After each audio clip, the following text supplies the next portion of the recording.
Hello, it is I, the comfortable narrator, coming right back at you guys. Today we are continuing our reading, Anthony Horowitz, The Devil and His Boy. We're on chapter 8.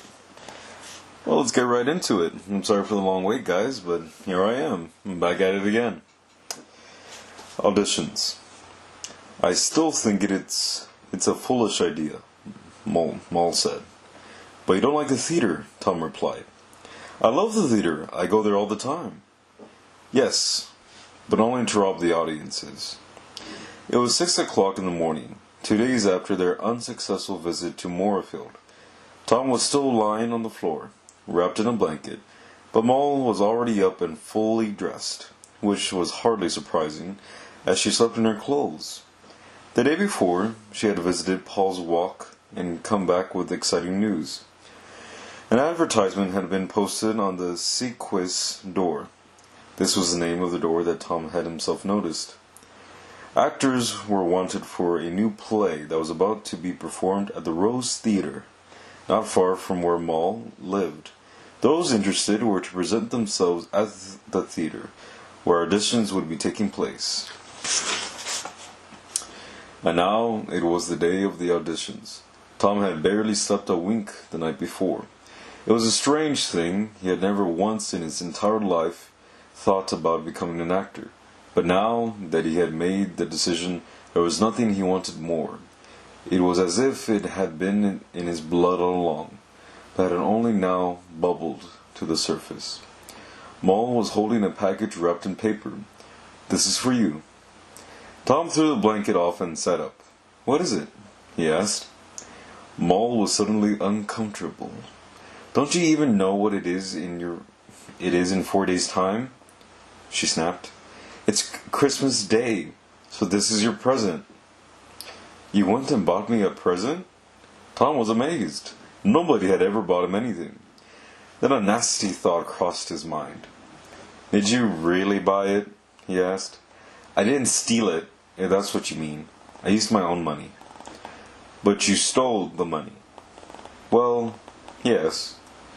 Tom unwrapped the package. Inside was a white shirt, a pair of woolen trousers, a waistcoat, and most wonderful of all, a pair of leather boots. Tom held them, marveling. He had been barefoot for as long as he could remember. This leather, soft and warm in his hands, was something he had only ever dreamed about.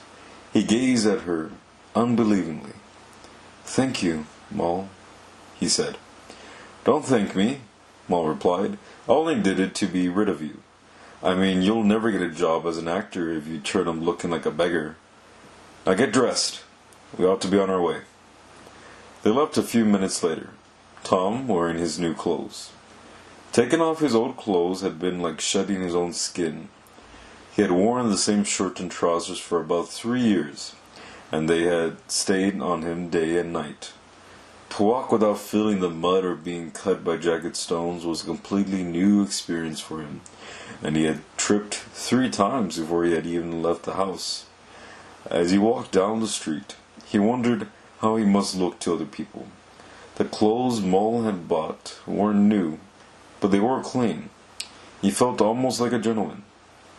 The Rose Theatre was a large round building, part wood, part plaster, and part brick. It stood in what had once been a garden. That was how it got its name. It was still early in the morning, but already a lot of actors had come to audition.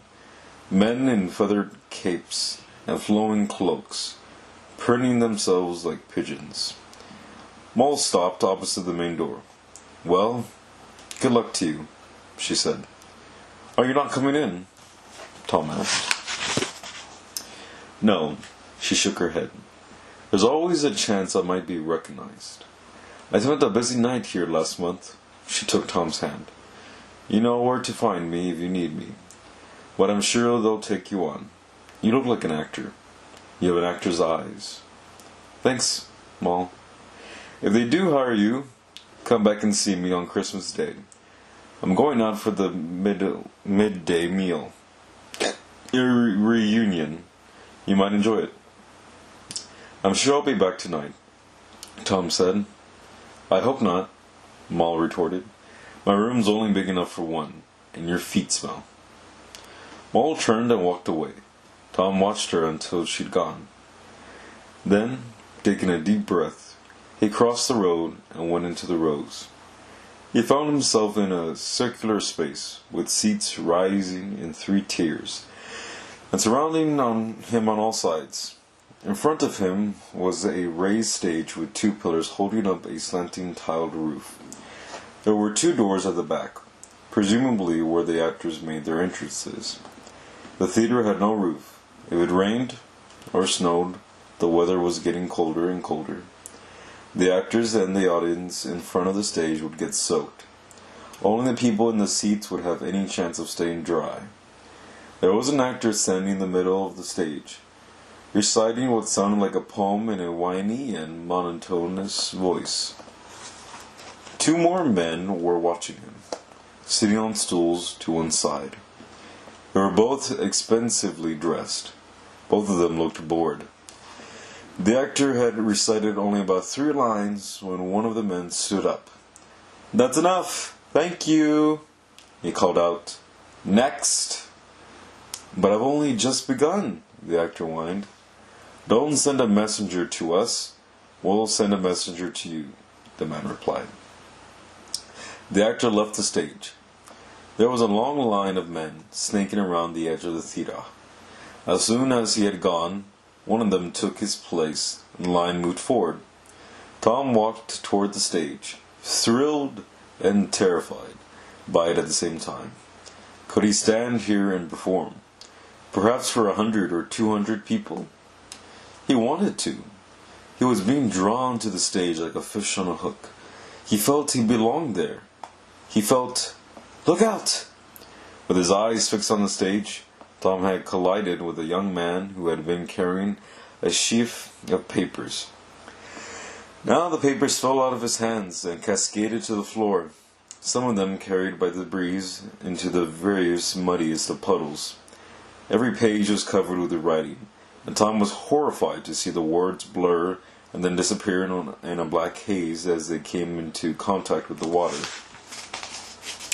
"I'm sorry. I'm really sorry." Tom did his best to scoop the pages out of the puddle and hand them back to the man. "Why couldn't you look where you were going?" "I was looking at the stage. I'm sorry." Tom straightened up, feeling wretched. Here he was in his brand new clothes, and already he had made a complete idiot of himself. The man glanced at him and softened. "It wasn't your fault," he said. "I wasn't looking either. I was thinking about my new play." Tom looked at the man more carefully. He was in his late 20s, dressed in a black velvet tunic, with a high white collar. The man had an unusually intelligent face. His deep brown eyes seemed to look right into you, through you, and at you at the same time. His hair, also brown, hung almost down to his neck at the back and sides, but he was already going bald on top. "A new play." Tom realized what the man had just said. "Are you a writer?" "Yes, I suppose I am. As a matter of fact, it's my play they are about to perform here." Tom had picked up the last of the pages, and the man wiped it clean using his sleeve and added it to the pile. "My name is Shakespeare," he said. "Bill Shakespeare. Or Will Shakespeare, if you prefer. Or Bill." Tom was confused. "Is that with a B or not a B?" he asked. "B or not a B? B or not a B?" Shakespeare's eyes brightened, and he suddenly produced a quill and scribbled something down on one of the pages. "That's rather good," he said. "I might use that." "What is your play about?" Tom asked, changing the subject. Behind them, the second actor had just been dismissed as brutally as the first. A third actor was taking his place. "Oh, it's about a Roman general called Titus Andronicus," Shakespeare said. "Actually, it's a rather violent. But that's what they want." He pointed at the 2 men on the stage. "That's Phil Henslowe. He owns the theater. The other man is Lord Strange. And what's really strange is that we work for him at all, because between you and me, he's a complete idiot. All he ever wants is clowns and acrobats. He shook his head, then glanced at Tom. Are you here to audition? Yes, suddenly. Yes. Oh, I see. Shakespeare grimaced. I'm sorry to say it, but I think they're no longer looking for girls. I'm not a girl, Tom said indignantly. No, no, no, Shakespeare laughed. That's not what I meant. Didn't you know? We don't have girls in the theater. All the girls' parts are played by boys. This was something that Tom had never known. Why? He asked. They just are. Shakespeare searched through the pages. But as I say, there are only 2 girls in the play, and they are both cast. Oh, Tom was downcast. Isn't there anything else? Nothing that would suit you, Shakespeare sighed. Why do you want to be an actor anyway? He asked. Have you acted before? No. But you have been to a play. Only once. Suddenly Tom found himself telling Shakespeare about the play he had seen on the Red Lion. As he started to describe the plot, he saw Shakespeare smile, and a moment later the playwright laughed and slapped him on the back. There's no need to tell me about the play, he said. It was a comedy of errors. I wrote it. Tom gasped. You are a great writer, he said. No, no, no, Shakespeare blushed. I'm only starting, really. But one day, who knows? Despite his meeting with Shakespeare, Tom was feeling lost and dejected as he left the theater. The visit had been a complete failure. There were no parts for him in the play. He had nowhere to go, no money, and no possessions, except the clothes he was wearing. He was so deep in thought that he didn't notice someone slipping out of the theater behind him, but as he walked down the road, the man hurried after him and finally caught up. Excuse me, young sir. The speaker was short and very dark, with narrow, glinting eyes. He was quite bald, apart from 2 patches of black hair, one above each ear. He also had a mustache, the hairs curling round on each side of his nose. He was dressed exotically in a rich, multicolored tunic, with a bright red sash across his chest, and a matching red plume in his hat. His trousers were mauve, ballooning out above the knee, where they were tied tightly with 2 black ribbons. His stockings were also red. His feet, which were extremely small, were encased in brightly polished black shoes. I noticed you in the theater just now, the man went on. There was something foreign about him. Although his English was perfect, there was a trace of an accent, distant and unrecognizable to Tom. You were hoping to perform in a play? Yes, Tom kept on walking. The man hurried to keep up, almost dancing on his tiny feet. Then permit me to introduce myself, he said. My name is Dr. Mobius. You know my name? No. No matter. He coughed delicately. The truth is that I myself have a theoretical company. That stopped Tom in his tracks. The man smiled at him. He was wearing some sort of perfume and smelled of flowers and musk. We call ourselves the Garden Players. He waved a set of fingers heavy with rings. We have a play we wish to perform, and I came to the Rose because I am in need of a boy. What sort of play is it? Tom's mind was reeling, and it was the first thing he could think to ask. Dr. Mobius tweaked his mustache. It is a comedy, he explained. A very comical comedy, in my opinion. But then, I wrote it. It is entitled The Devil and His Boy. You see, I play the devil, but, due to an unfortunate accident, I find myself lacking a boy. And you think, Tom tried to make sense of his thoughts, what makes you think I'd be right for the part? He asked. Dr. Mobius simpered. "It is in my skin," he said. "That is, I am a very sensitive person. I can sense talent in a young man like yourself. The way you carry yourself, the way you speak. Of course," he whipped out a handkerchief and brushed an imaginary tear from his eye. "If you are not interested—" "I am interested," Tom exclaimed. "How interesting! Good!" Suddenly he was businesslike. "It will be 3 weeks' work. We will pay you 3 shillings in advance, and a further 3 shillings when the job is done. You will live with us with the garden players, and you will receive all food and board." He paused for breath. "What is your name?" he asked. "Tom. Tom Faulkner." "You are alone in London?" Tom was about to mention Moll, then thought better of it. She wasn't part of this life. "Yes," he said. "Then is it agreed?" Tom hesitated for a moment. Somewhere, deep inside him, Tom knew that there was something wrong, that this was simply too good to be true. After all, the last time he had been offered work had nearly cost him both his legs. But at the same time it was a job, a roof over his head, food, and he would be acting in a play. "Agreed," he said. Dr. Moby stretched out his arm to shake hands, and it was then that it happened. He must have lost a button, because for a moment his sleeve fell away from his arm. Looking down, Tom saw the man's dark skin, and there, just above the wrist, a strange mark. It was an eye with a cross in it, and it hadn't been drawn there. It had been burned into his flesh. The man glanced at Tom, then down to his exposed arm.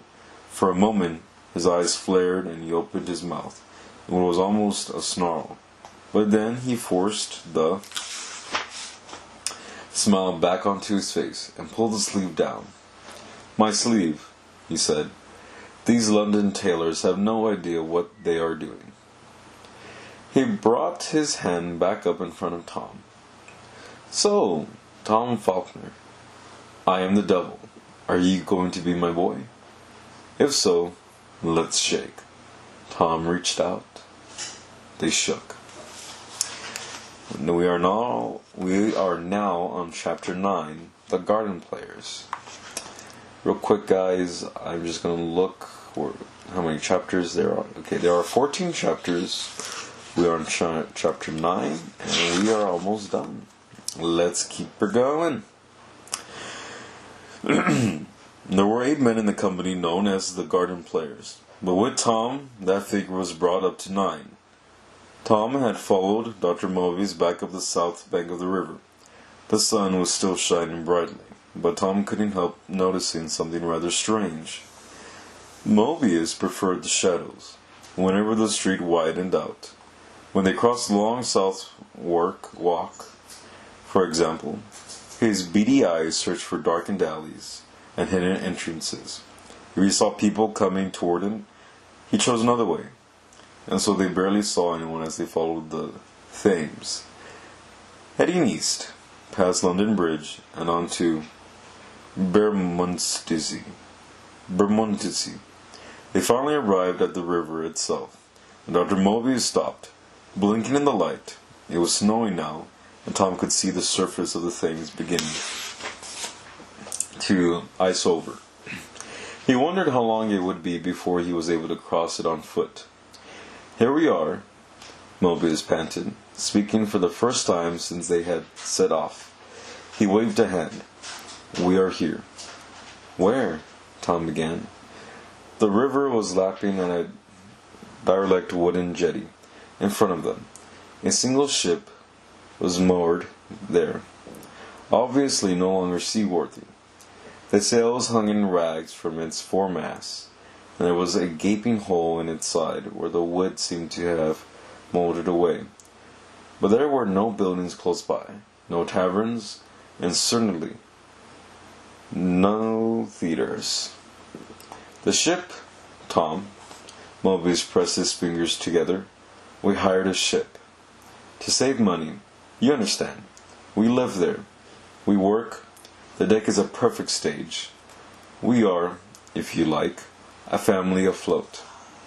Yes, I like that. The family that floats. And now you are part of our family, Tom. A very welcome part. Please, this way. Dr. Mobius walked up a half-rotten gangplank, and Tom followed. This way, Mobius pointed at a door and a set of steps leading down inside the ship, and disappeared. Tom stood for a moment, feeling the deck moving underneath his feet. He had never been on a ship before, and had no idea how so much wood and rigging could possibly float when even the smallest stone would sink instantly. But this was no time for such questions. Nervous now, he crossed the deck and went through the door.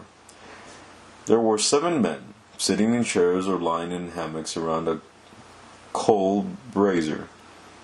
The room was full of smoke, both from the fire and from the candles that lit it. Mobius had removed his hat, and was helping himself to a glass of sherry from a small wooden cask. "Gentlemen," he said, "our new boy. Yes, his name is Tom." The men nodded at Tom, and 1 or 2 of them smiled.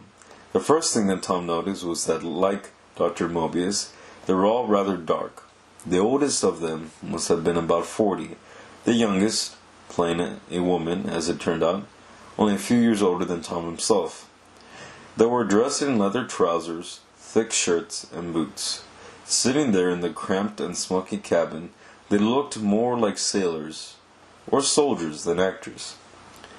Mobius introduced them. "This is Ferdinand, Frederick, Philip, Florin, Francis, with an I, Princess, with an E, and Fins." Tom promptly forgot each man's name, as he was told it, and wondered how he would manage when it came to learning his lines. He was beginning to feel more and more uncomfortable. It wasn't that the men were unfriendly. It was just the way they were looking at him, soft and secretive. He had thought actors would be more cheerful than this. "And we must start work," Mobius exclaimed. Sorry, guys. I got an itch.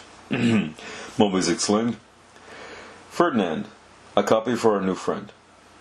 The men swung off their bunks and moved to sit around a low table in the middle of the cabin. They each had a great bundle of paper, and one of them produced a script that he handed to Tom. It was the moment Tom had been dreading. He turned to Mobius, the blood rushing to his face. "I can't read," he said. But to his surprise, Mobius merely laughed. "It does not matter. We will help you to learn the lines. And when you have learned the lines, you won't need to read." The youngest actor, Florin, a boy with long, fair hair and sad eyes, sat down next to Tom and took his script. I will read the lines for you," he said. Like Mobius, he spoke with a slightly foreign accent. For the next 90 minutes, Tom listened as Mobius and the garden players read The Devil and His Boy. The play was, as Mobius had said, a comedy. It was about a man called Lucille, played by Dr. Mobius, who had just arrived in the city of Finance, and who dressed up as the devil in order to win a bet. Very quickly, though, things got out of hand as the people of Finance came to believe that he was the real devil.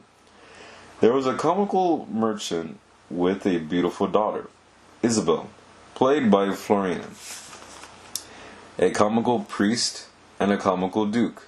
In fact, everyone in the play was meant to be comical in one way or another. The play ended with the duke and 2 soldiers, all of them armed with muskets, chasing Lucille and his boy off the stage. The boy, of course, was Tom's part.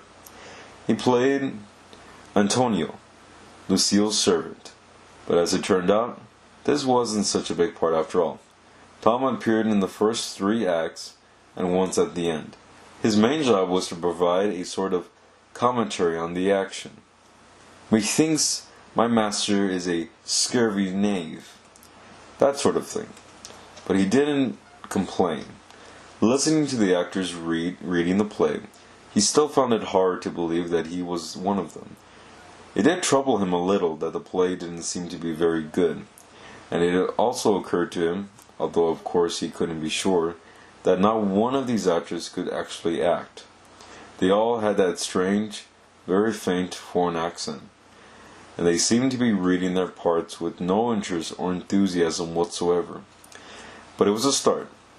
The Garden players today, the Rose Theatre tomorrow. At least that was what Tom had told himself. They reached the end of the fifth act. Florian turned over the last page. There was a moment's pause, but nobody applauded or said anything to break the silence. "So are there any questions?" Mobius asked. Tom waited, but still nobody spoke.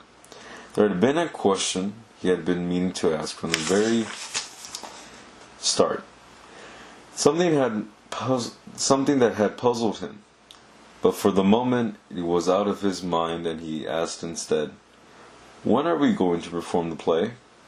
"Soon." Mobius sipped his cherry. "I still have a few little arrangements that have to be, arranged. It's a lot to learn." This was Florian, who, as Isabel, had one of the largest parts. "We will work hard." Dr. Mobius set down his glass and stared hard at everyone around the table. "From today, none of us will leave this ship without my permission. We will rehearse on the deck, or, if the snow or the rain of this accursed country makes that impossible, down here. Florian, you will teach Tom his lines, day and night. We must be ready for our grand opening." He turned to Tom. "From now on, Tom, you are mine. You must remember that. Do as you are told, and take care. We would hate anything accidental to happen to you." "Accidentally? You understand." Suddenly Tom knew what he had meant to ask before. "The boy who was supposed to play my part," he looked up at Mobius. "What happened to him?" And one of the men shifted uncomfortably on his stool next to Tom. Florian cast his eyes down and pretended to study the script. Dr. Mobius sighed and spread his hands, his many rings sparkling in the light of the candles. "Poor Frank," he said. "It is exactly what I mean." "Yes, exactly. You see, he tried to leave the ship one night, without asking my permission. Somehow he must have slipped. In the dark. Maybe." Dr. Mobius laid a hand on Tom's shoulder. He leaned down and gazed straight at him. "He fell into the river and drowned.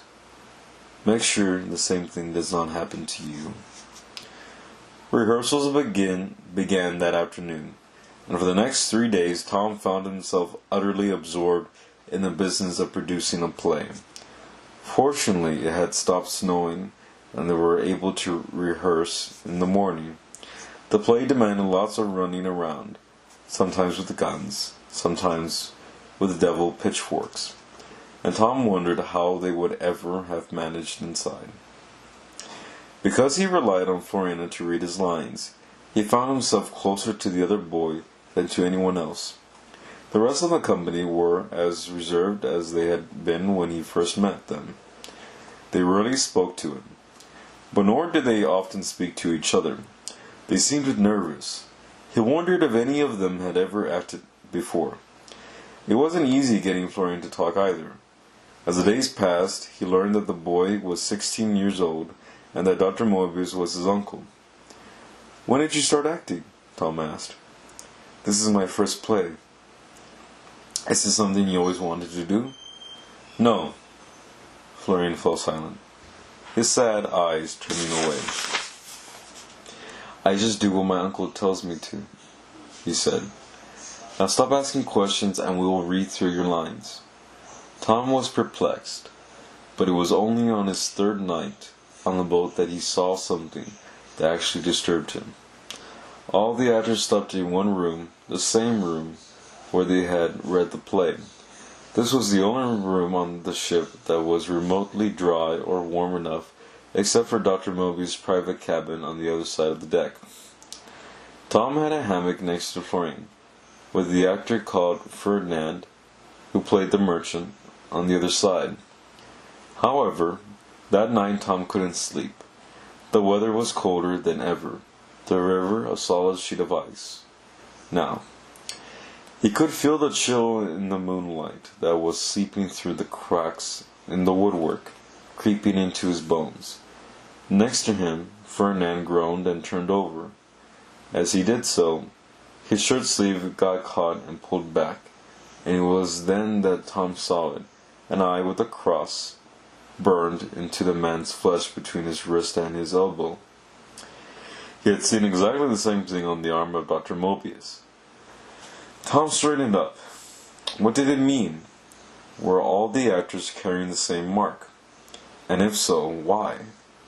Why should they have consented to allow themselves to be branded like animals? Tom lay back down to his hammock and closed his eyes, but that night he didn't sleep a wink. Another day came and went. Tom had learned all of Acts 1 and 2, and most of Act 3. That only left a short scene in Act 5, and he would be ready. But ready for what? Dr. Moby still hadn't said where or when The Devil and His Boy was going to be performed, and Tom still hadn't been paid. He had tried asking Florian, but of course without success, and was just summoning up the courage to tackle Dr. Mobius himself when the visitor arrived. It was about 4 o'clock in the afternoon, and already dark. A few flurries of snow gusting against the rotting boat. Tom was watching a scene from Act 4 being rehearsed when the man approached the ship. He was wearing a long brown robe that reached all the way to his feet, with a hood drawn over his head. A monk or a friar. The man glanced over his shoulder, then hurried up the gangplank. At that moment Dr. Mobius saw him. That is, I think, sufficient for today, he called out, stopping the rehearsal in mid-sentence. Please return to your cabin. Yes, I think, to the cabin, while I attend to some business. The monk had stood waiting while Moby spoke. The Mobius bowed and gestured toward his private quarters. On the other side of the deck, still keeping his face hidden underneath the hood, the monk scuttled across the deck and disappeared through the door. Dr. Mobius followed him. The door slammed shut behind them. The other actors were only too pleased to be released from their work in the cold evening air, and crowded around the door in their haste to get back to the fire. I'm sorry guys, just give me a minute.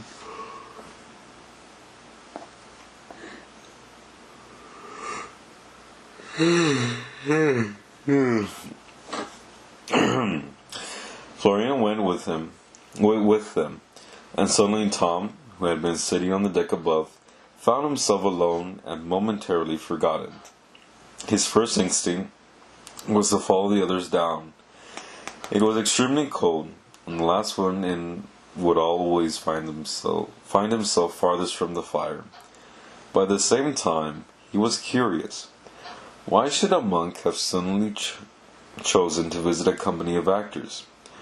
And why should Dr. Mobius be so eager to see him? He had to know. And perhaps there was a way he could find out. There was a rope lying on the deck. In fact, there were ropes all over the ship. But this was the only one that hadn't been gnawed at, either by time or by rats. Tom snatched it up and tied it around one of the masts, lowering the other end into the river. Then, taking hold of the rope, he lifted himself over the railing that ran the full length of the deck and began to lower himself down the side. Dr. Mobius' cabin was directly below him and a little to one side.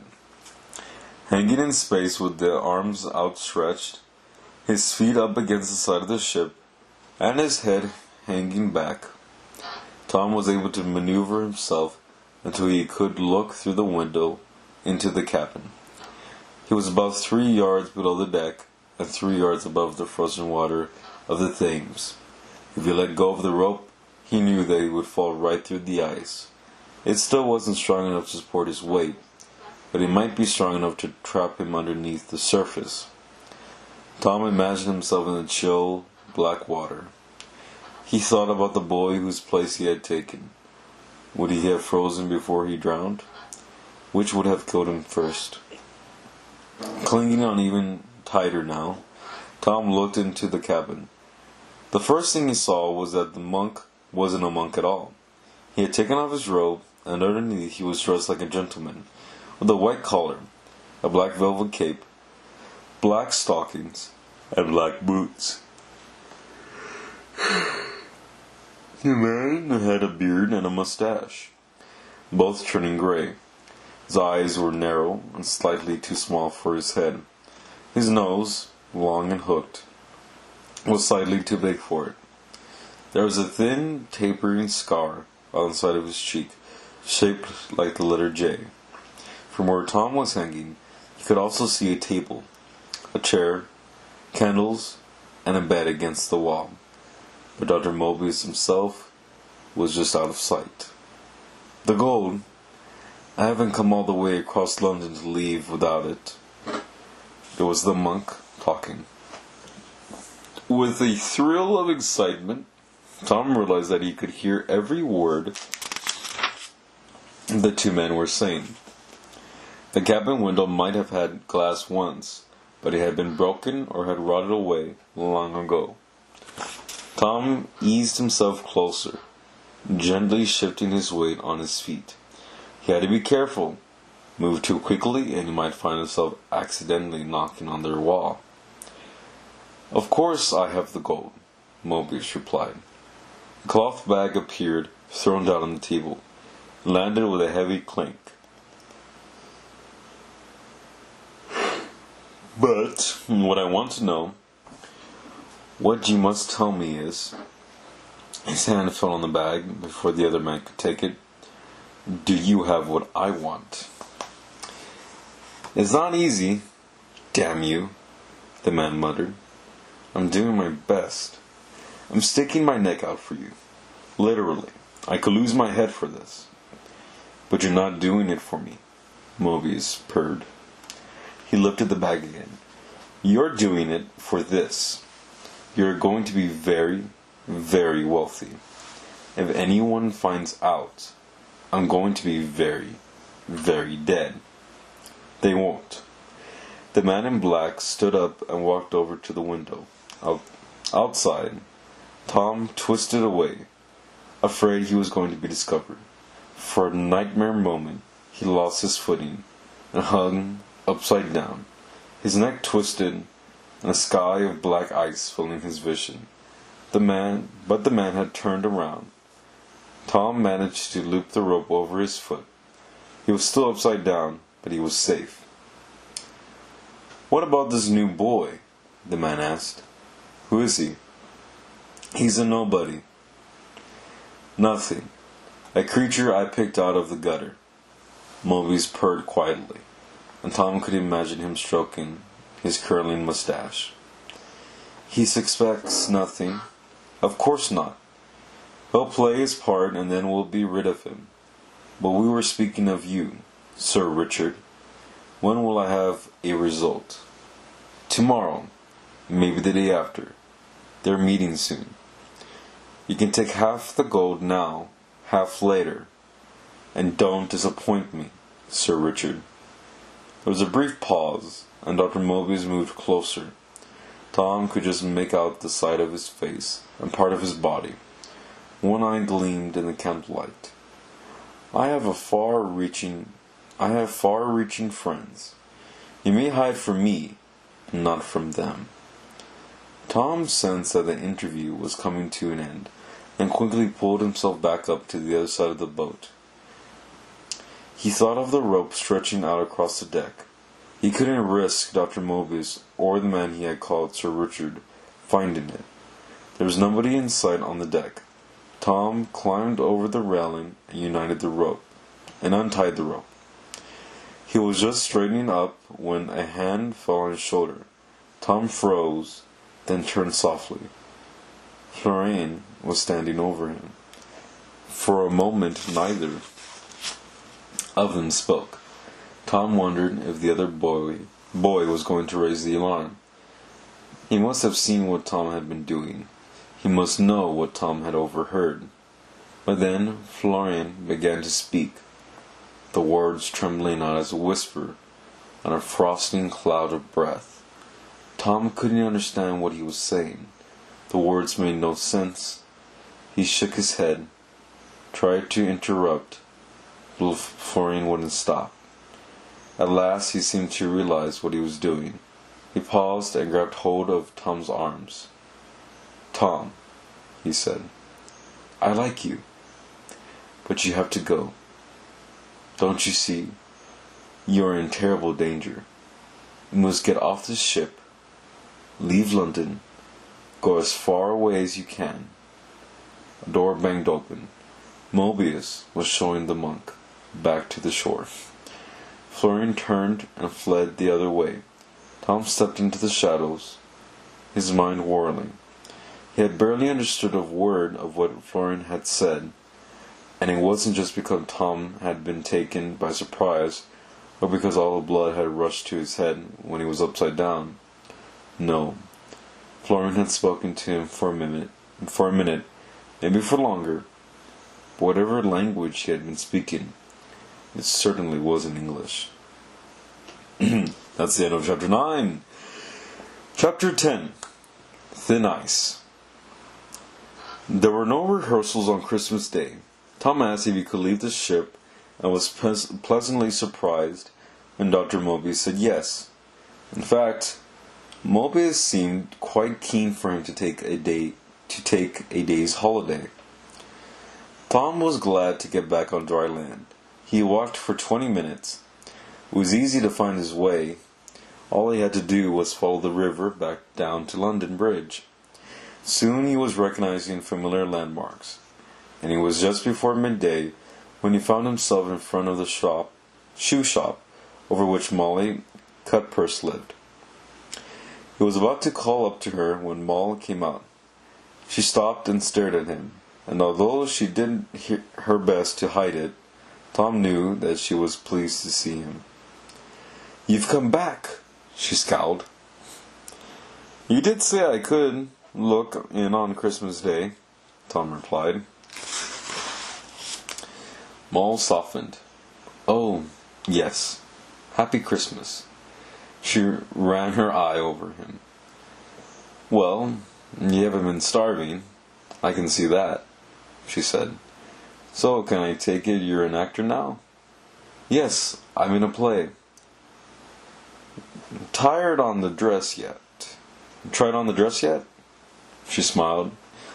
"It'll look nice with your lips painted. In fact, it'll probably make a much better girl than me." Somewhere in the distance a church clock chimed the hour. It was 11 o'clock. "I was just on my way to a Christmas feast," Moll continued. "You're not invited, but as they're all thieves and vagabonds, I don't suppose they'll complain."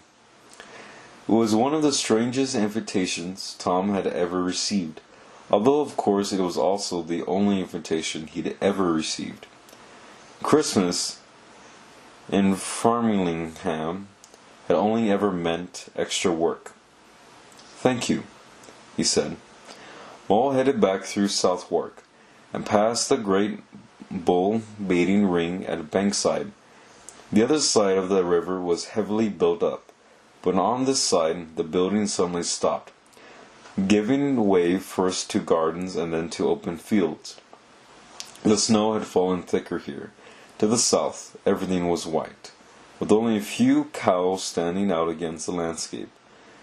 Ahead of them, a single inn stood at the edge of a clump of trees. Moll went up to the door and knocked. The door opened. A crack and a pair of dark eyes gazed suspiciously out. "Mole," a voice exclaimed. The door opened fully, and Mole and Tom went in. It was a small inn, but it was packed with about 20 or 30 people, sitting at a long table and chattering among themselves. As soon as they saw Mole and Tom, they bustled about making a space at the table so the two new arrivals could sit down. "Let me introduce you," Mole said to Tom. "That's Black Bob." She pointed at a man who was actually rather pale. "He's a highwayman. And so is One-Eyed Jack." She pointed to a second man. "Snatcher Sam and old Shagbag, there at the end of the table. Dick the dealer, there is a card sharp. She nodded at a man with a little pointy mustache, and the man waved back, suddenly producing a pack of cards out of nowhere in his empty hand. "Over there are the Bird brothers, London's finest burglars." The brothers, two plump men in identical green doublets, charged in unison. And then Tom remembered what Mole had said. "They're all thieves and vagabonds." She had been telling the truth. Everyone at that inn was crooked in one way or another. There were more pickpockets, several confidence tricksters, a passport forger, 2 horse thieves, 2 hookers, 2 curbers, and 2 divers. Tom wasn't sure what all these actually did, but they certainly looked very villainous, with squinting eyes and wide, toothless smiles. It felt a bit strange to be the only person in the room who had committed some sort of crime. But then the food arrived, and he soon found himself joining in the party with all his doubts forgotten. It was a wonderful Christmas meal. There was a peacock pie, a goose, and a pair of ducks.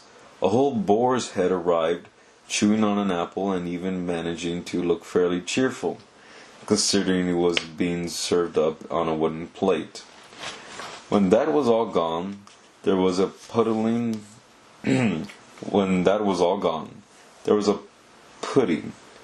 a model of the Tower of London made entirely out of marzipan. That was carried into the room to cheers and applause. Finally, there were hot chestnuts and more mulled ale, and then someone brought out a fiddle, and everyone began to sing, although, unfortunately, not the same song. Nobody had minded Tom being there, and during the meal the card shop had shown him how to strip out an ace, and one of the confidence tricksters had tried to sell him London Bridge, but he had spent most of the time telling him all about the garden players. He also told her about some of the mysteries of the past few days. The man with the scar who had come to the boat, Florence Warning, and the strange marks on the arms of Dr. Mobius and the actor called Ferdinand. Mole had made no comment about any of this, but her eyes narrowed, and as the meal went on, she became quiet and thoughtful. Outside, the sun was beginning to set, and Tom realized it was time to go. He got up and slipped out the door. Mole came with him, and the two of them stood for a minute in the dying light. "Thank you, Mole," Tom said. He suddenly felt guilty. "I have no money," he added. How can I pay for my food? "I'll pay for you," Mole said. "You can pay me back when you're a famous actor." They shook hands. Tom was about to leave, but Mole stopped him. "The garden players," she said suddenly. "What about them?" "Nothing about them sounds quite right. A comedy that isn't funny. Dr. Mobius, the way they employed you without even hearing you read." She scowled. "When that boy, Florian, spoke to you, you said he was talking a foreign language. Do you know what language it was?" Tom shook his head. "Not English. Could have been French or Dutch. I don't know, Mole." "No, you wouldn't." Mole sighed. Inside the tavern there was a peal of laughter and clapping from the rest of the assembly. I must go in, Mole said. But remember, Tom, if you find yourself in trouble, you only have to ask for me by name. Ask anyone, a beggar, a street boy, a potter, a waiter carrier. Just tell them to fetch Moll Cutpurse. They'll know where to find me. I'm not in trouble, Tom began. Not yet, but you might be. Moll shook her head, then turned around and went back into the inn.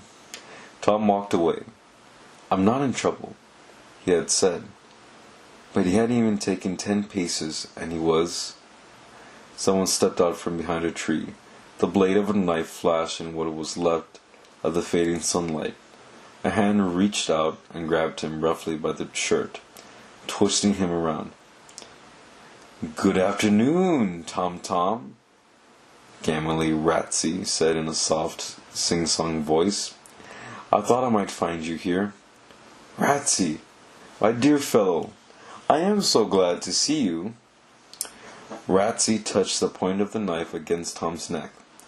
Happy Christmas, by the way.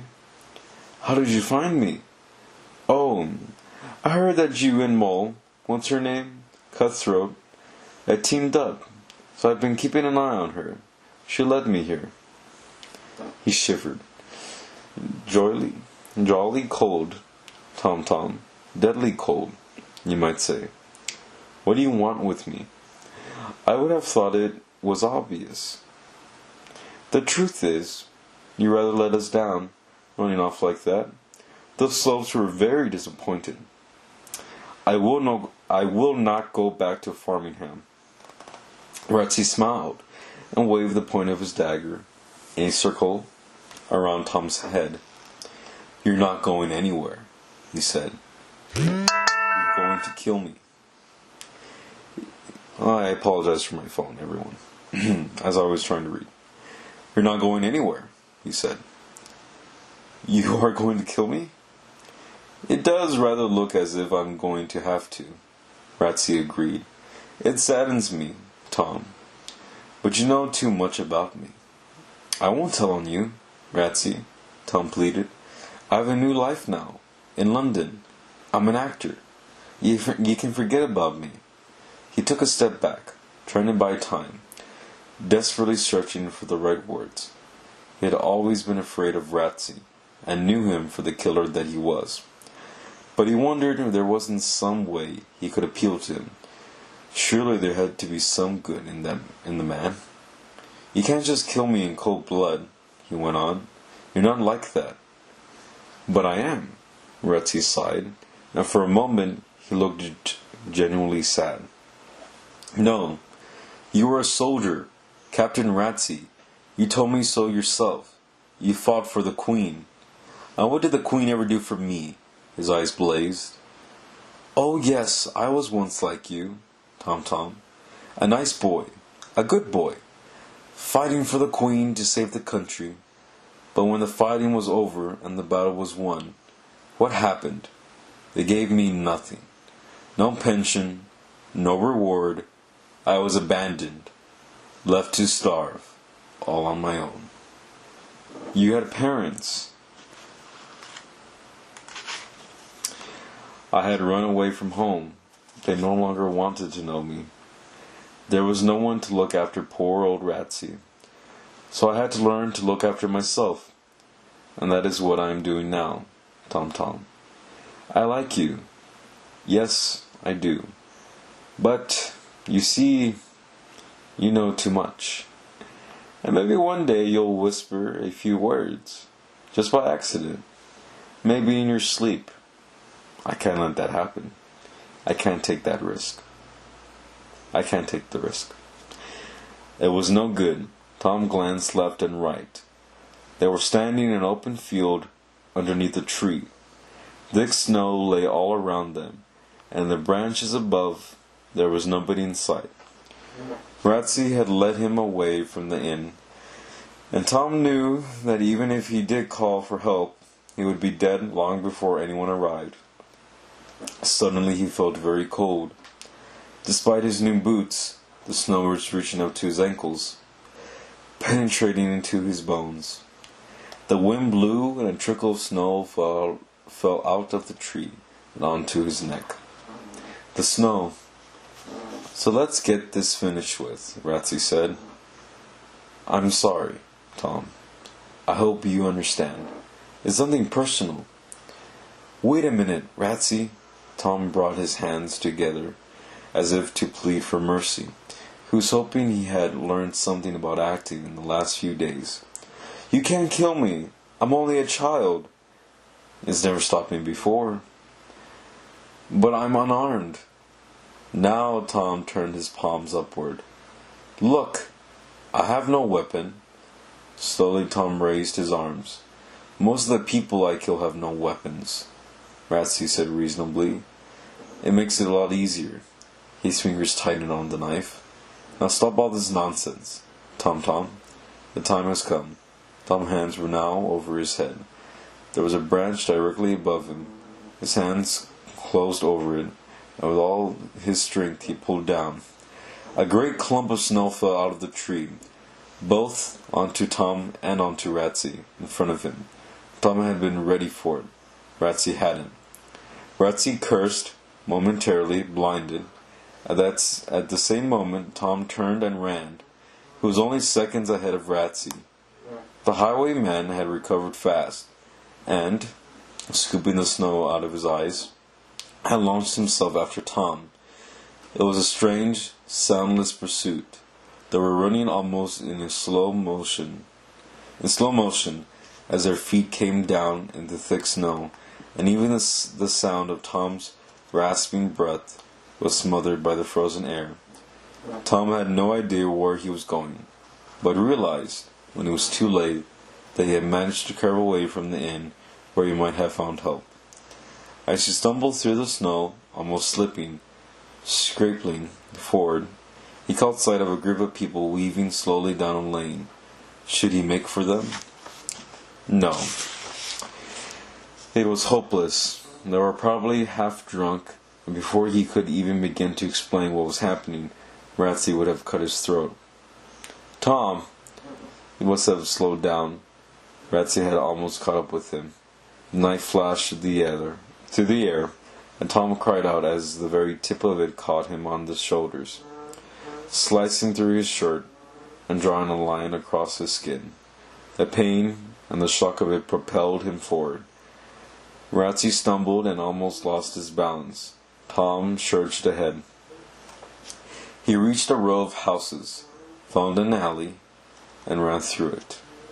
But it was then that he made his fatal mistake. Even as he ran forward, he looked back. His legs had carried him the next 10 yards before he knew what he had done.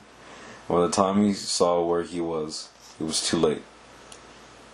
He was near Bankside. Without realizing it, he had entered a long wooden jetty stretching out into the river Thames.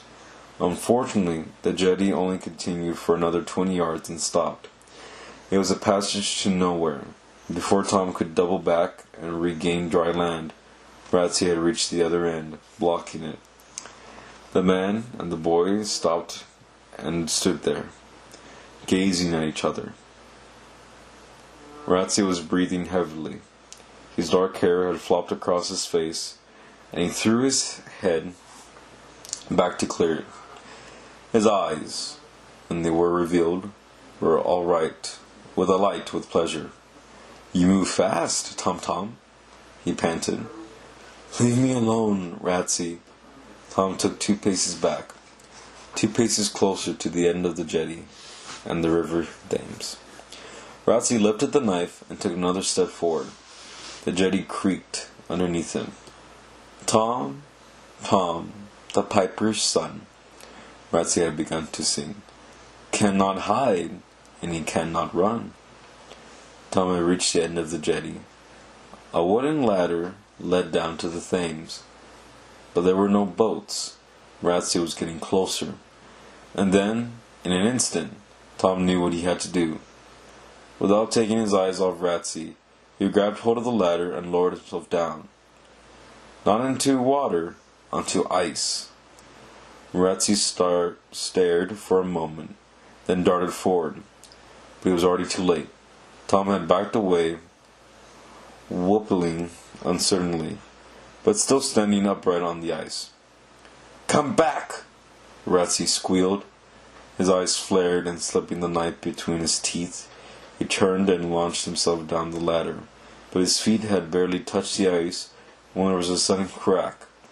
With a shuddering scream, he disappeared into a gaping hole that had suddenly appeared beneath him. If he hadn't been holding onto the ladder, he would have been sucked into the black, freezing water.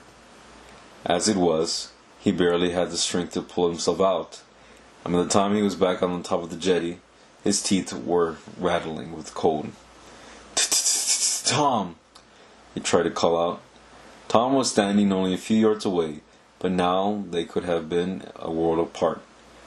"Come back!" Ratsey grabbed hold of himself as if trying to squeeze out the icy water. He no longer had the knife. He must have dropped it when he plunged into the river. "The ice! It won't hold your weight." "No thanks." Tom slid backward, not daring to lift his feet off the ice. He could feel it straining under his weight. Nobody else had tried to cross the Thames yet. It had been cold, but not cold enough. The ice was thin. In places it was almost transparent, with the water oozing blackly through.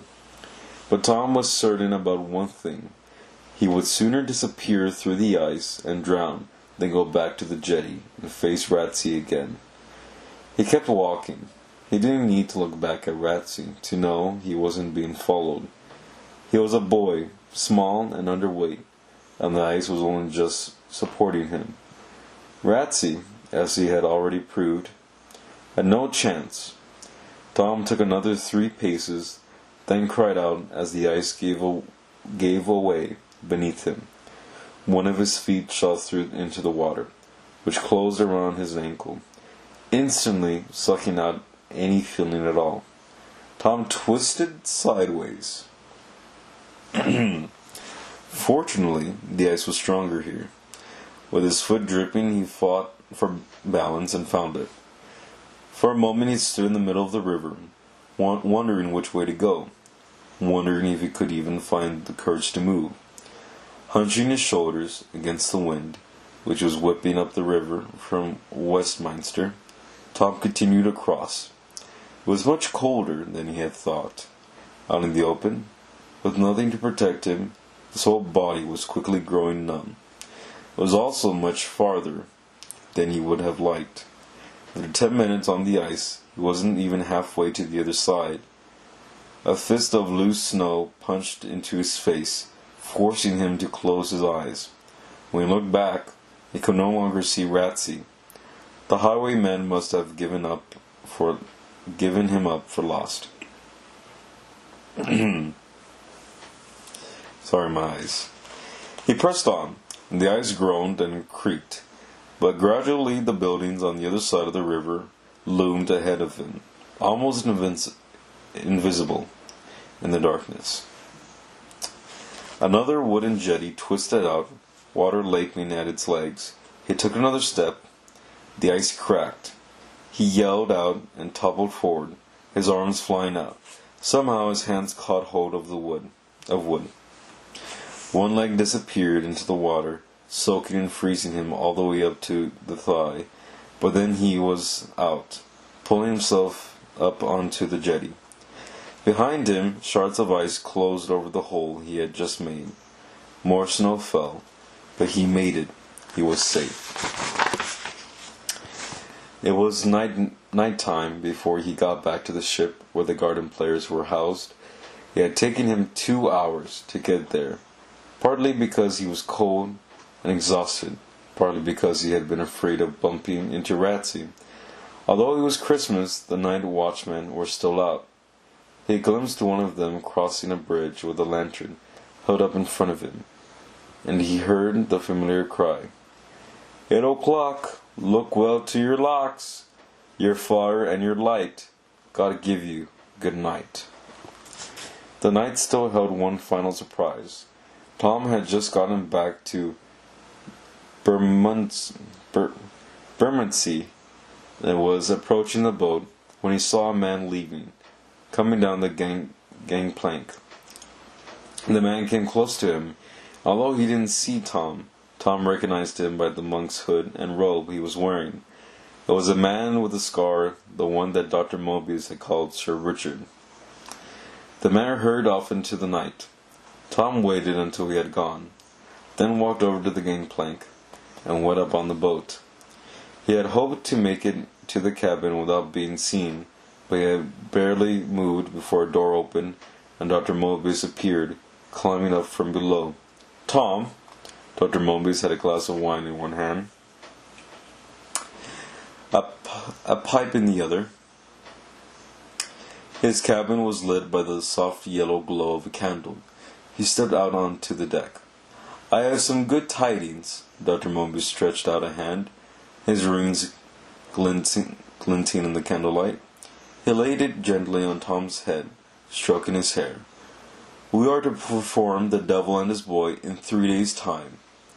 "That's wonderful," Tom said. "It is better than you think, my dear friend. We have been greatly honored." "Yes, indeed. It is an honor. The performance is to take place in the Palace of Whitehall." "A palace?" Tom's mind was beginning to spin. But there was more to come. "Yes, Tom."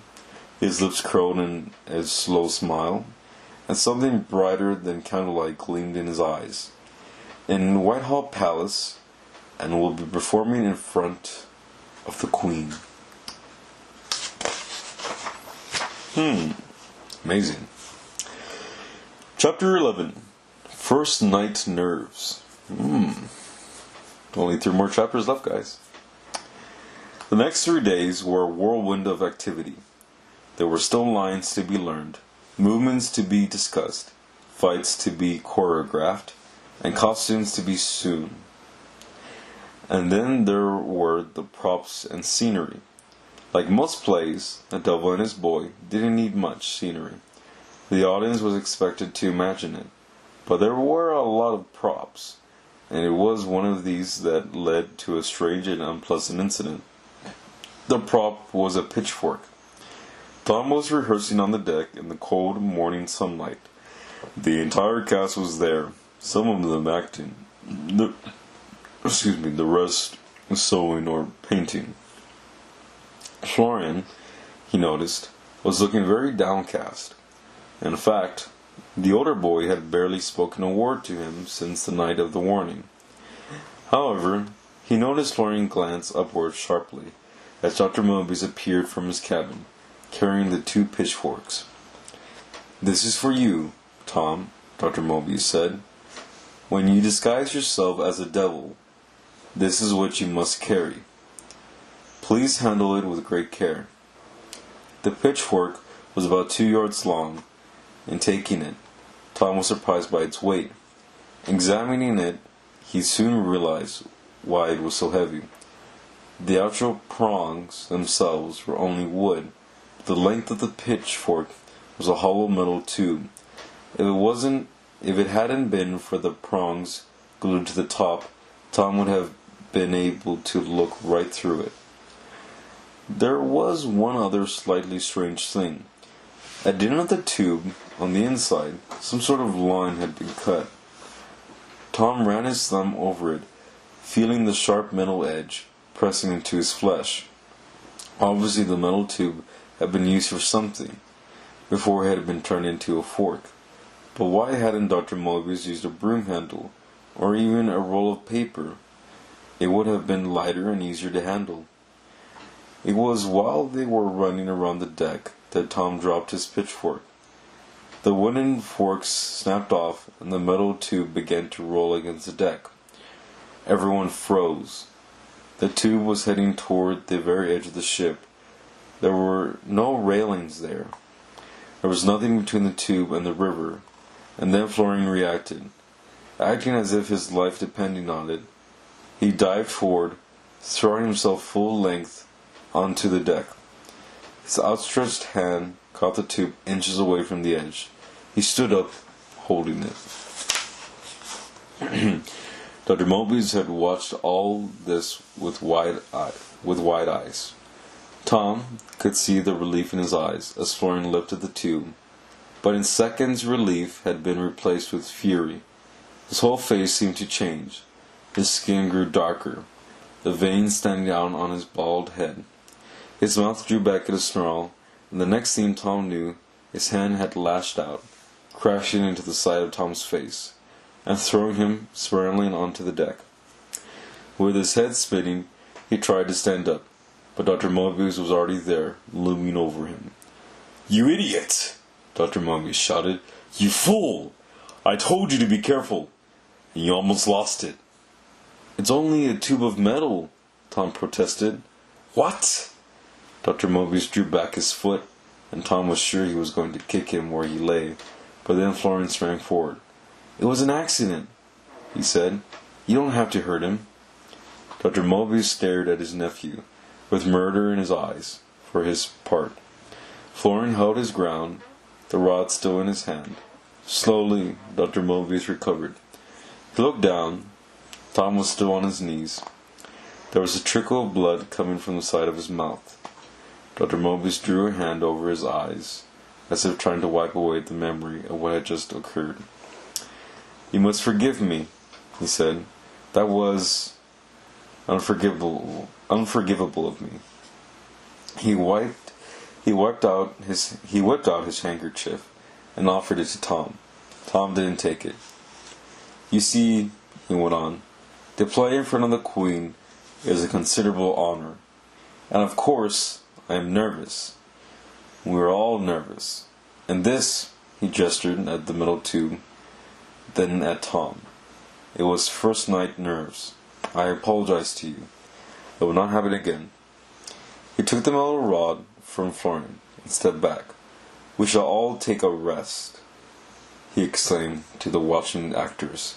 "We will start again after the midday meal." The actors dispersed. Tom looked for Florian, but the other boy had already turned away and gone downstairs. Suddenly resolved, Tom got up and followed him.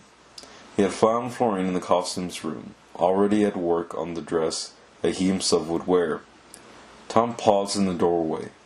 He caught sight of himself in a piece of broken mirror, leaning against the wall. There was still a little blood beside his mouth, and he wiped it away with his sleeve. "Thank you," he said. "That's all right." Florian didn't look up from his work. "Florian," Tom moved farther into the room. "The other night, last week, you told me I should leave the ship. You said that I was in danger. What did you mean?" The other boy turned his head away. The dress he was working on was bunched up in his hands. Tom could almost feel him struggling with himself.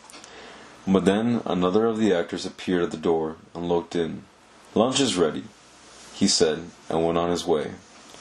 Maybe Florian had been about to tell Tom something, but the moment had been interrupted, and now the spell was broken.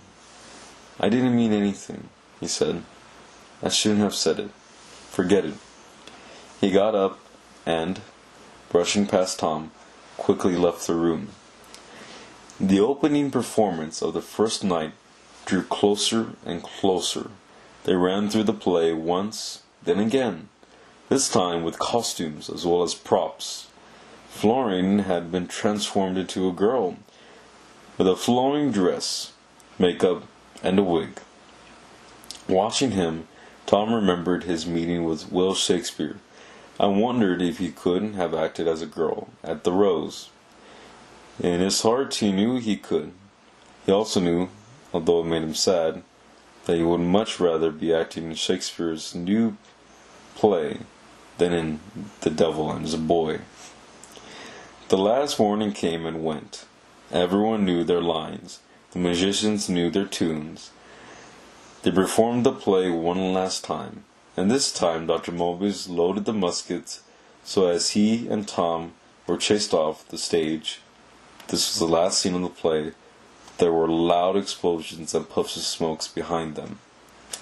Dr. Mobius was pleased with the effect. "It will give Her Majesty much pleasure. The explosions and the alarms," he rolled his mustache between two fingers. "Everyone enjoys that in a play. The last act has to be the best." That afternoon they left the ship. A horse and cart had arrived, and all the props, costumes, stage furniture, and scripts were carried across in trunks and loaded up in the back. Tom was already feeling dry-mouthed, and wondered what he would be like when they arrived at Whitehall Palace. When everything had been loaded, he and Florine climbed into the back. There was room for the two boys and for Dr. Mobius at the front of the cart, but everyone else would have to walk.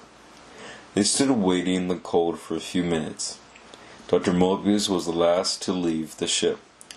He looked briefly in the back of the cart. "Are you ready?" he asked. "Yes, Dr. Mobius." "Then onward, to glory!" Dr. Mobius climbed to the front of the cart, and a moment later they felt a jolt as the cart moved off. Tom glanced back, and it was then that he saw something moving on the deck. It was smoke. It was coming up from below, creeping over the deck, and curling around the mass. At first he thought he must be mistaken, but then a tongue of flame shot out, licked at part of the old rigging, and suddenly the whole ship was ablaze. Tom cried out, but Florine leaned over and stopped him. "It's all right, Tom," he said. "We are finished here.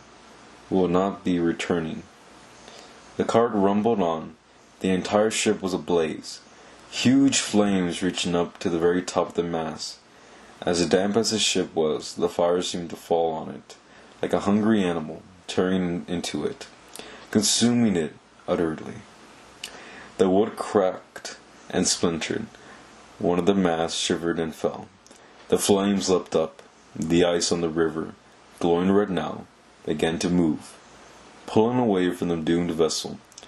Slowly the old ship folded in on itself, and then the cart turned a corner and Tom saw no more. Whitehall Palace was quite unlike anything Tom had dreamed of. He had imagined a single building, but as the cart passed the great monument at Charing Cross and trundled underneath the arches of the Holborn Gate, he realized that it was an entire town in its own right. There were soaring chapels and tall, solid towers, elegant stables and neat, compact houses. The whole complex was set in gardens and orchards, spread out on the northern bank of the Thames. Tom found it hard to believe that only a few days before he had been close by, fighting for his life on the fragile ice. They were stopped by a soldier dressed in a red and black tunic, with a sword at his waist and an odd weapon, part spear and part axe, on his shoulder. Sitting at the front of the cart, Dr. Mobius produced a letter, and handed it to him. And the soldier directed them to a large building that was being guarded by two more similarly dressed men. The cart rolled across the last few yards, and Tom got out. The two men seemed to take no notice of him. Passing between them, Tom went in and found himself in the banqueting hall, where the play was to be performed. It was a huge space, at least 100 yards long, held up by slim wooden pillars, garlanded with dried flowers and fruit. The walls seemed to be solid stone. But looking more closely, Tom was thrilled to realize that the whole building was a trick. The walls were actually made of canvas. What he was standing in was nothing more than a gigantic tent. But what a tent! The ceiling had been painted as if it were the sky, and at one end there were silver stars and a moon, at the other a golden sun shooting out its beams. At least 300 glass lamps hung inside, and wreaths of holly and ivy hung everywhere. A stage had been constructed at one end of the banqueting hall. It stood against a screen, behind which the actors could hide when they needed to change or were waiting to come on. There were a number of chairs at the other end, one of them larger than the rest, and richly padded with velvet and cushions.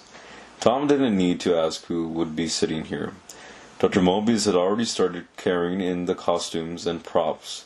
Tom wondered if he ought to help, but before he could move, there was the sound of stamping feet, and a dozen soldiers suddenly marched in, forming a line on either side of the entrance. There was a brief pause, and then 3 more men came in, these wearing brilliantly colored, slashed doublettes and capes, tight stockings, and highly polished shoes. Dr. Mobius stopped what he was doing and bowed low. The actors did the same. Tom hesitated for a moment, then remembered himself and bowed as well. The man standing in the middle, he also had some sort of chain of office around his neck and carried a white staff, gestured at Dr. Mobius, who straightened up. "My name is Edmund Tilney," he said. "I am master in the office of the Revels. You are?" He creased his brow and glanced at the younger man on his left.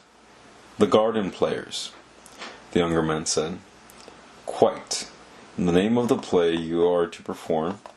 "The Devil and His Boy," Dr. Mobius told him. "Oh, yes," the master of the Revels frowned.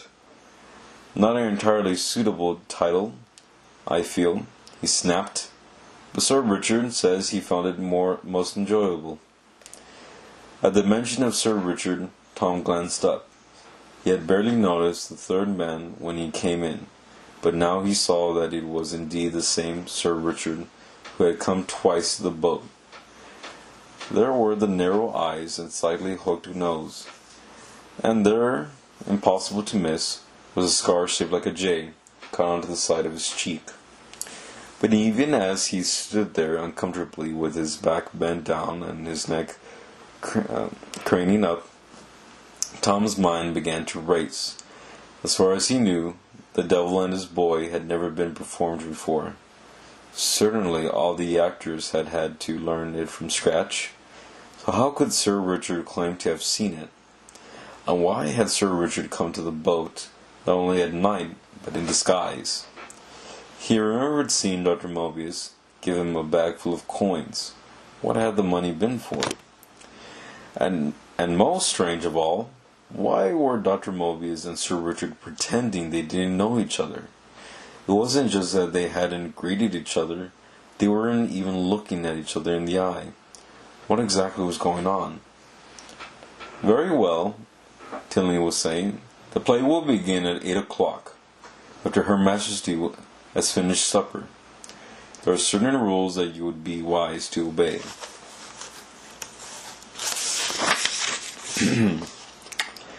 He cast his eye over the entire company. "None of you are to look at Her Majesty. If she enjoys the play, she may come and speak to you afterward. If she doesn't, I can assure you that she's the last person you would wish to meet. Do not stare at her. Do not attempt to speak to her. You may find it easier just to imagine she is not here." He paused for breath. From the way he spoke, Tom imagined that he had done this many times before. "Now we have to consider the content of this play. I understand it is a comedy. I hope it has jokes." "The very finest, my lord," Dr. Mobius said, bowing again. "Good. Her Majesty enjoys a laugh. If we do not hear her laughing, I suggest you finish it as quickly as you can. Leave out acts 3 and 4 if you have to." He turned to Sir Richard. "There is nothing vulgar in it, is there?" he asked. "No, my lord," Sir Richard replied. "Nothing offensive, sacrilegious, unpatriotic, or treasonable. I have to remind you that the Bishop of Winchester is in tonight. and you know how touchy he can be. The devil in this play, we're not talking about Satan, I hope. It is not the real devil, my lord, Dr. Moby said. Good, good, good. Now let me see. He gestured at Sir Richard. Sir Richard, here is the clerk, comptroller. If all goes well, he will pay you £10. Once the play is done. If Her Majesty walks out halfway, it will be £5. Is that understood? Everyone who had stopped bowing bowed again. Now there's one last item, Tinley said. Sir Richard informs me that you fire muskets in the last act. They are fake muskets, Dr. Momus exclaimed. I can assure my lord that Her Majesty will be entertained and not alarmed. Yes, yes, yes, Tinley interrupted. All your props and luggage will be searched by the gentleman Pinchers before she arrives. He gestured at the man in the red. They will search every one of you too, but I think I had better examine these muskets of yours myself.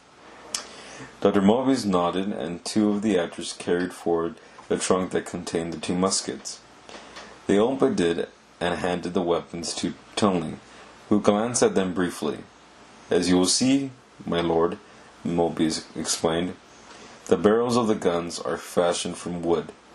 They are also solid. No ball could pass through them.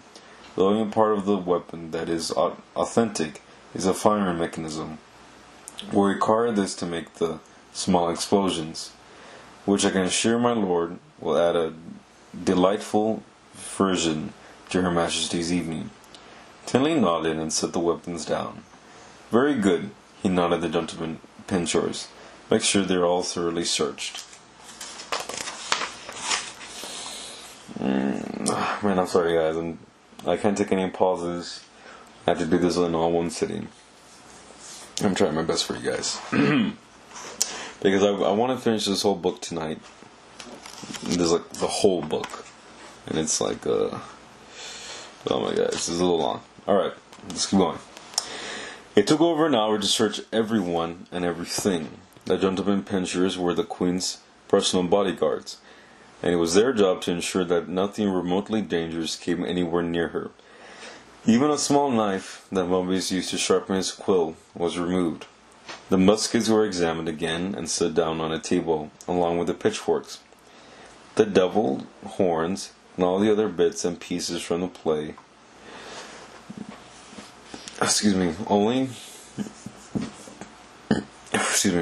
The devil horns and all the other bits and pieces from the play. Only when they were completely satisfied did the gentlemen Pinchers leave, and even then 2 of them remained behind to guard the door and make sure that nobody else tried to enter. For the next 3 hours, Tom helped get the stage ready, constructing the scenery, setting out the furniture, and ensuring that everything was in its right place. All the props and costumes had to be carried behind the screen and arranged out of sight.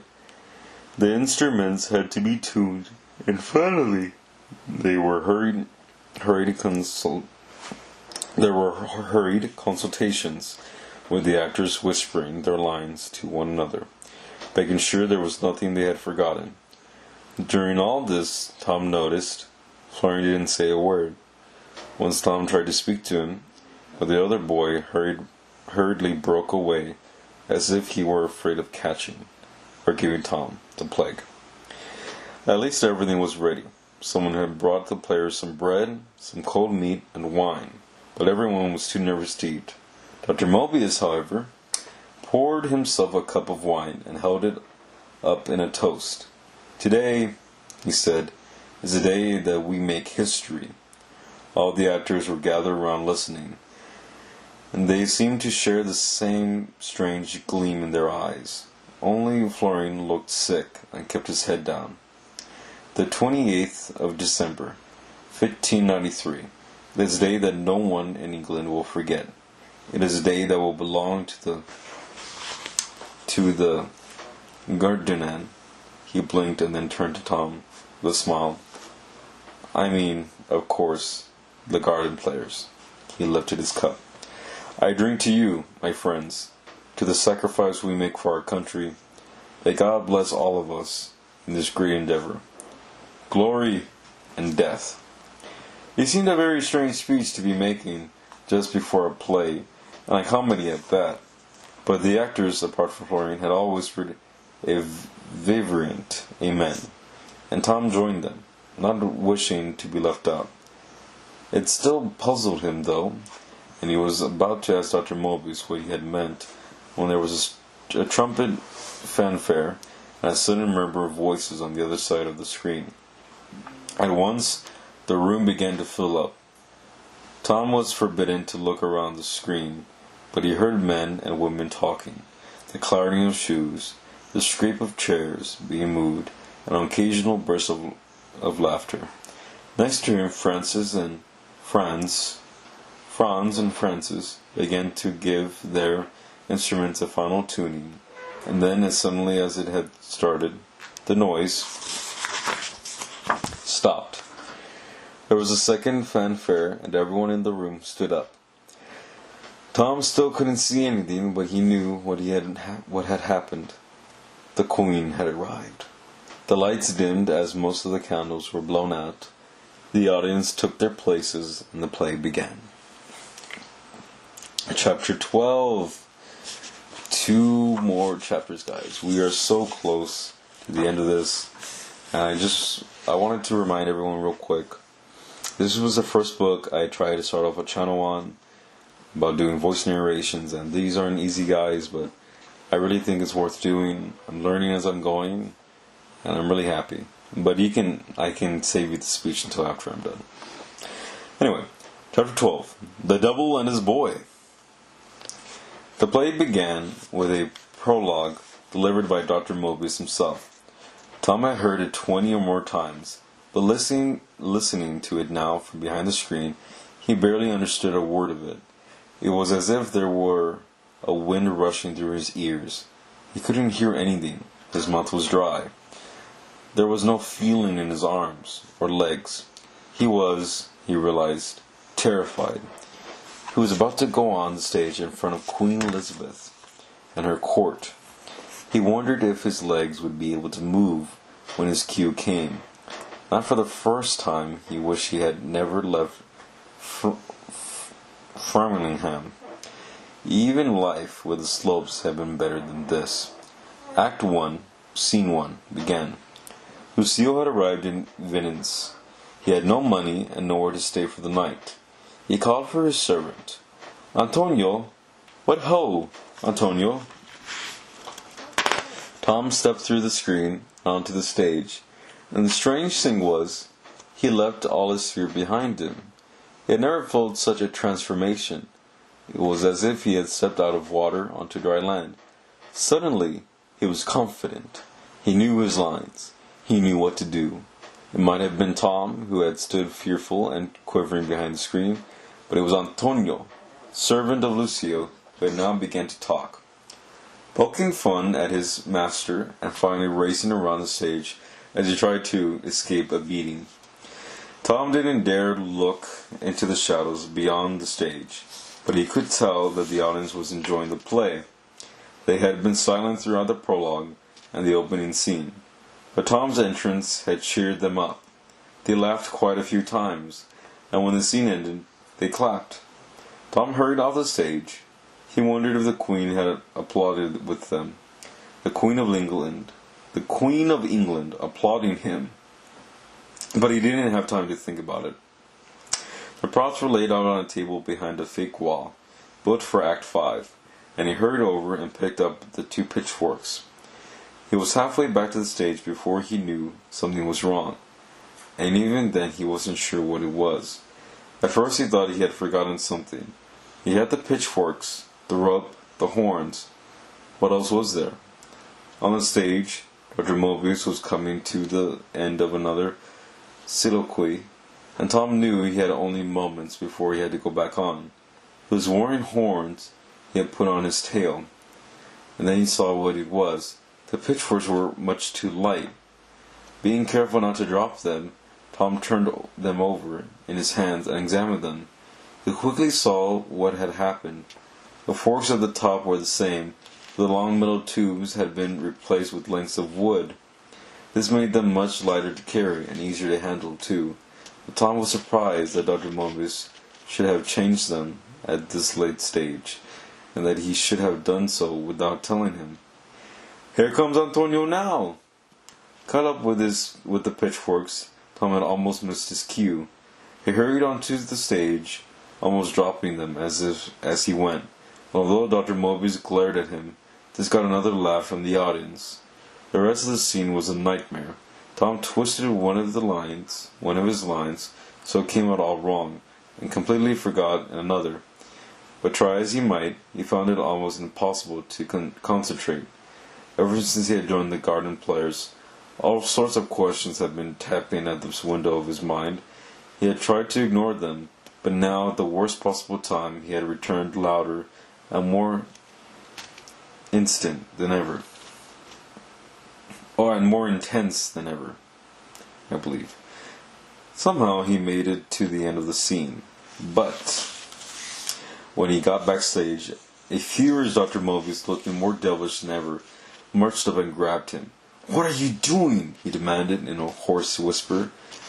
His eyes were bulging with the effort of not shouting, and his makeup had begun to run. "I'm sorry." On the other side of the screen, Francis and Franz, the two musicians, were playing a duet. Dr. Mobius closed his eyes, forcing himself to regain control. "Remember your lines," he said. "Concentrate." He glared at Tom, then withdrew into the shadows. Tom took a deep breath. Angry with himself, Dr. Mobius was right. Whatever his doubts about the play, the Garden Players, and everything to do with them, he couldn't even worry about them now. And what was so important about the pitchfork anyway? Once it had been metal, now it was wood. The pitchfork rolling across the deck, Florian diving and catching it, Dr. Mobius hitting him. "You idiot! You fool! You almost lost it." Tom shook his head, forcing himself to forget it. Behind the screen, the duet finished. The next scene began. There were no further mishaps. Tom made no more mistakes, and an hour later, he left the stage knowing that he would not be needed now until the very end of Act 5.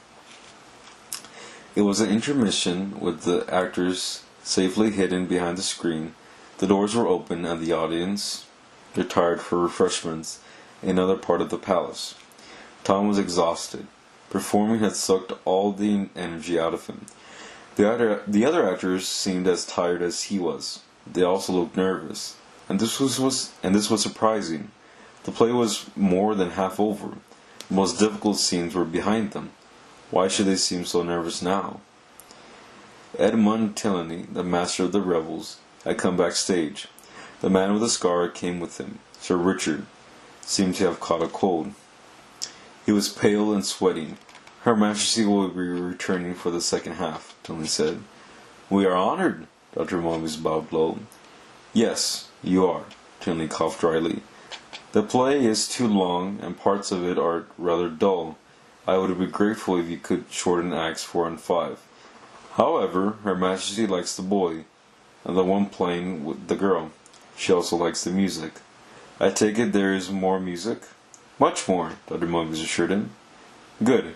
Tillany glanced at his comptroller. "I must say, Sir Richard," he snapped, "this has not been one of your best recommendations." He turned to leave, but Dr. Mobius stopped him. "Wait until the end of the performance before you pass judgment, my lord," he said. "I think I can promise you that it is a play that Her Majesty will not forget. Not you either." Tillany raised his eyebrows at this, but said nothing. He left the room, Sir Richard hurrying after him. Dr. Mobius and the other actors were sitting on benches, some lying on their back, with their eyes closed. Florian was on his own, gnawing at his fingernails and staring into space. It was very dark behind the stage. Tom was glad about that. The darkness helped him think. Someone had changed the pitchforks. Why? Back on the ship, Dr. Mobius had almost killed him when he had dropped one of them. But why had the pitchforks been made of metal in the first place? And why metal tubes? Metal tubes. For some reason that made Tom think of something. But what? Tom buried his head in his hands and searched through his memory. A metal tube pointing at him.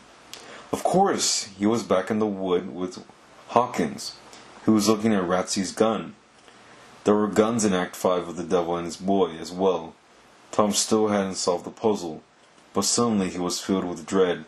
The master of the rebels had checked the muskets himself. Tom remembered what Dr. Mobius had said. The barrels of the guns are fashioned from wood. Moving slowly, trying to act as natural as possible, Tom went over to the artificial wall behind which the props were kept. He took one last look to make sure nobody was watching. Then he slipped behind the wall. The muskets were lying in the right place, waiting for their appearance in Act 5.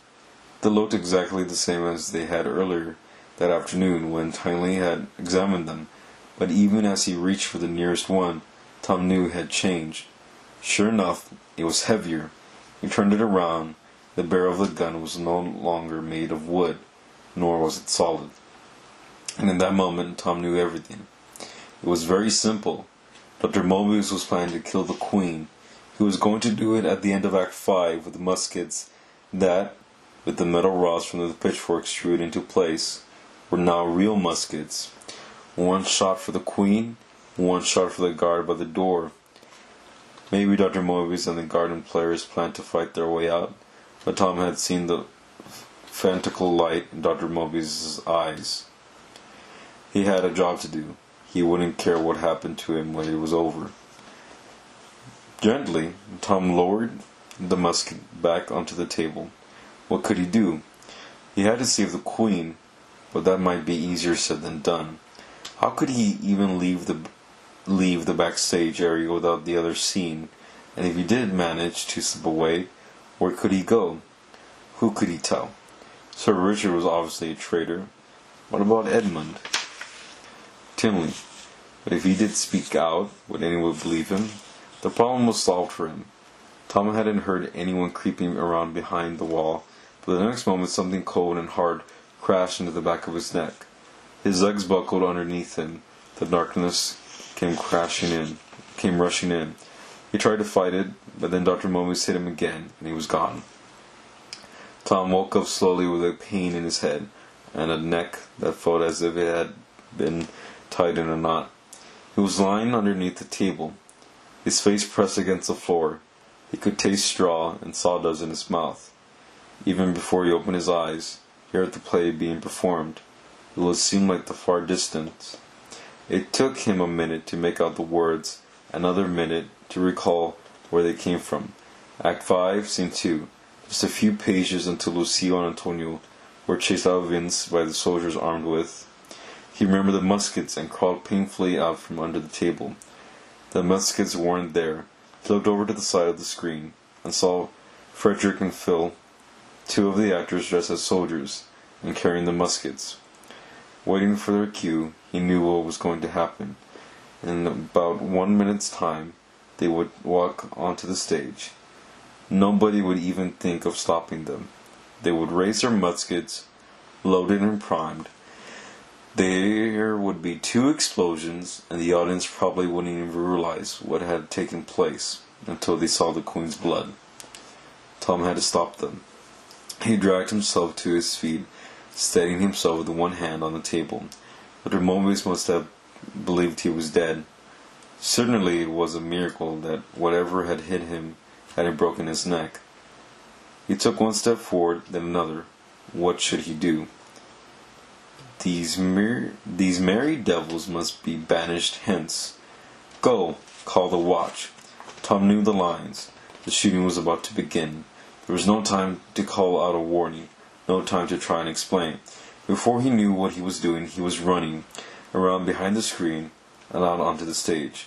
All the actors had their backs to him, so none of them saw him as he broke out into the light and kept on going. Tom had just time to glimpse Florian turning his head toward him, his eyes widening, and next to him Dr. Mobius himself, his mouth half open, mid-sentence. Tom had no real plan. All he knew was that he must put himself in front of the Queen, protect her with his own body, if he had to. Only seconds remained before Dr. Mobius would fire the first shot. Even now, he might be taking aim.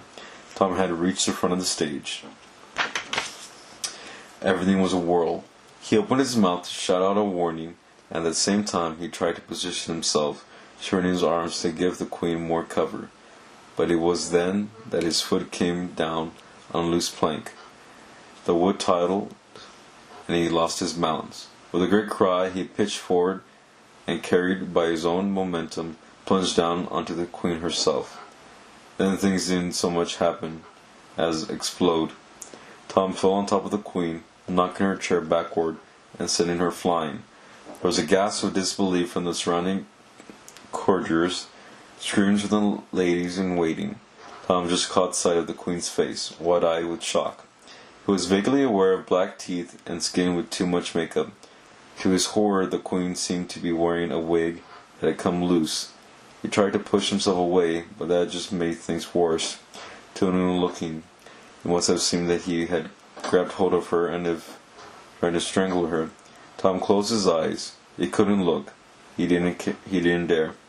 But even though it had all gone horribly wrong, he knew that he succeeded in what he set out to do.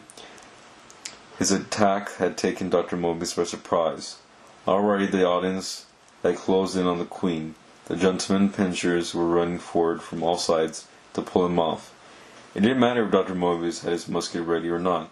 It was too late. He had no clear shot. Dr. Mobius did have a musket. He had snatched it from Frederick even as Tom ran past. Standing at the front of the stage, he waved it at the withering, panicking mass that had been a courtly audience. Only seconds before, he caught sight of a stockinged leg, a jewed foot, and fired. The sound of the explosion seemed huge, and suddenly the hall was filled with smoke and the smell of gunpowder. The shot had missed. One of the courtiers had been hit in the back of his leg. With blood spraying from the wound, he cried out and fell to the ground. The gunshot only added to the panic in the hall. Nobody knew quite where it had come from. All they knew was that one of the actors, the boy, had gone mad and thrown himself at the Queen, and now somebody else had decided to join him. At least a dozen pairs of hands had grabbed Tom, and he felt himself being ripped apart. While still underneath him, the Queen had brought up her fist and was vigorously punching him on the nose and the stomach. But at least some of the courtiers had kept their heads. The boy on the top of the Queen was an outrage, but now there was a musket somewhere in the room, and that was a deadly danger. Acting out of instinct, the courtiers had moved to surround the Queen, forming a human wall for her protection. At the same time, the gentlemen pinchers had formed a front line, making for the stage. Dr. Mobius knew he was finished. He grabbed the second musket and once again stared into the commotion, but now there was no sign of the Queen at all. With a loud oath, he fired again, as if he could aim through so much withering flesh and blood, and still, miraculously, find his target. The second shot did get some way through. It hit Tom in the shoulder. He felt it slamming into his body, white-hot and ferocious. It was like the sting of some terrible insect. Tom screamed. At the same time, he felt himself being plucked away. He opened his eyes and caught one last sight of the Queen. It was as if she were being sucked into a tunnel in front of him. A fist hit him on the side of the face. Another hand tore at his hair. He was flung to the floor, his bones crashing into wood, and when he tried to move, he found that he was pinned there, held down by at least 5 men. Up on the stage, the actors were trying to fight their way out, but the 2 muskets, with their single shots gone, were useless now, and the actors had no other weapons. It was all over very quickly. Only 2 of the actors, the 2 who had also played musical instruments, were killed. Later on it would be agreed that they had run onto the swords held up to stop them from leaving. preferring to kill themselves rather than face imprisonment, torture, and a more protracted death. The queen had been helped to her feet and had disappeared with a swirl of silk. She was followed by bishops and courtiers, secret agents and counselors, already arguing among themselves, and by ladies in waiting who had turned into ladies in wailing as they sobbed in both terror and relief. Someone rapped out an order, and Tom was scraped off the floor and lifted out of a puddle of his own blood. He stood, swaying on his feet. A couple of men supported him. He could never have stood on his own. Somehow he managed to bring his eyes into focus and saw Sir Richard, standing at the edge of the crowd. The clerk-commander's face had gone completely white, all of it except for the scar that stood out, dark red, and throbbing his eyes were filled with terror. But then another man, someone Tom had never seen before, pushed his way forward. This man was dressed in black and gray, with a chain of office around his neck and a sword in his belt. The man had soft green eyes. His face was long and thin. "Who are you?" he asked. Tom tried to answer. He opened his mouth, but nothing came out. The man with green eyes looked at him more in puzzlement than in anger. "Why did you attempt this?" he asked. "I didn't." It took all Tom's strength to whisper the two words, and even as he spoke them, he knew it would be no good. Everyone in the room had seen what had happened. As far as they were concerned, he hadn't saved the queen. He had been the first to attack her. Whatever he tried to say now, nobody would believe him. "Take him away," the man said. "The others to the tower for interrogation. This boy to Newgate. He was laying a hand on the most glorious person of Her Majesty. He has attacked her. Such a sacrilege is unheard of, and we must ensure that no one does hear of it. Hang him tomorrow at first light. We'll learn from the others the reason for what happened here." "Wait," Tom began, but already he was being dragged backward out of the banqueting hall. He felt the cold night air rushing over his shoulders, and its touch brought fresh pain from the wound in his back. There was a cart and a horse already waiting, and brutally, like a sack of meat, he was thrown into the back. 2 guards climbed in with him. The horse was whipped forward. Tom thought he was going to faint with the shock, the pain, the knowledge of what was to come. The night began to spin, but before he let it take him, he forced his eyes open and looked out. They had just passed through the hobbling gate. There were a few late-night revelers on the other side, making their way home, with a servant, a link boy, lighting their way. Tom lifted himself in the cart, and before his 2 guards could stop him, called out, "Find Moll Cutpurse. Tell her it wasn't me. Tell her that Tom..." Then the guards reached him, grabbed him, and pulled him down, and Tom could say no more. Had the link boy even heard him? Tom didn't know, and he was too exhausted to care. He closed his eyes and drifted into sleep as the cart rattled on through the night. Chapter 13. One more after this one. On the scaffold. It was 7 o'clock in the morning, and Gamaliel Ratsey was enjoying a healthy breakfast of hot porridge, bread, honey, and milk in the tavern, where he had been staying since his arrival in London. The owners of the tavern had let him have his bed and breakfast at a special rate. In return, Ratsey had promised not to kill them. He looked up. Someone was standing over him, watching him with soft, attentive eyes. Automatically, Ratsey's hand twitched the hilt of his sword. Then he relaxed. It wasn't a man, but a boy. Not a boy, but a girl. He knew at once who it was. "Moll Cutthroat," he exclaimed. "You surprised me." "It's Cutpurse." Moll sat down. "May I join you?" "It seems you already have." Ratsey scooped up a mouthful of porridge. "Have you come to deliver the boy?" "Not exactly." Moll gazed curiously at Ratsey, as if trying to make him out. "I have something to tell you," she said. "Go on." Ratsey gave her the best choir voice smile. Tom Faulkner is in Newgate. He is to be hanged at 11 o'clock this morning. Ratsey chuckled. Is he? Indeed. How do you know? I heard last night. Quickly, Moll told Ratsey how she had been woken by the link boy, and how at first light she had gone to Newgate prison to find out what had taken place. Nobody had wanted to tell her anything, but she bribed one of the guards with 6 pence and heard the complete story from him. Tom is accused of trying to kill the Queen, she told Ratsey now. That's ridiculous.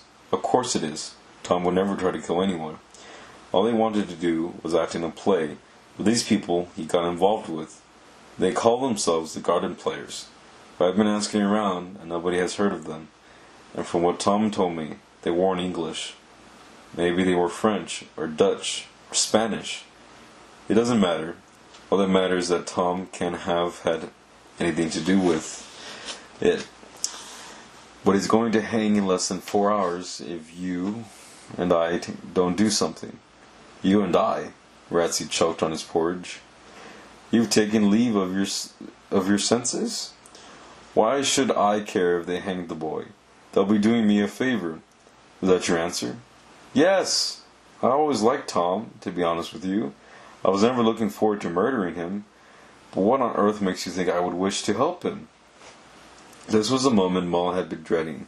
She knew she'd taken a huge chance coming here, but she needed Ratsey's help, and this was the only way.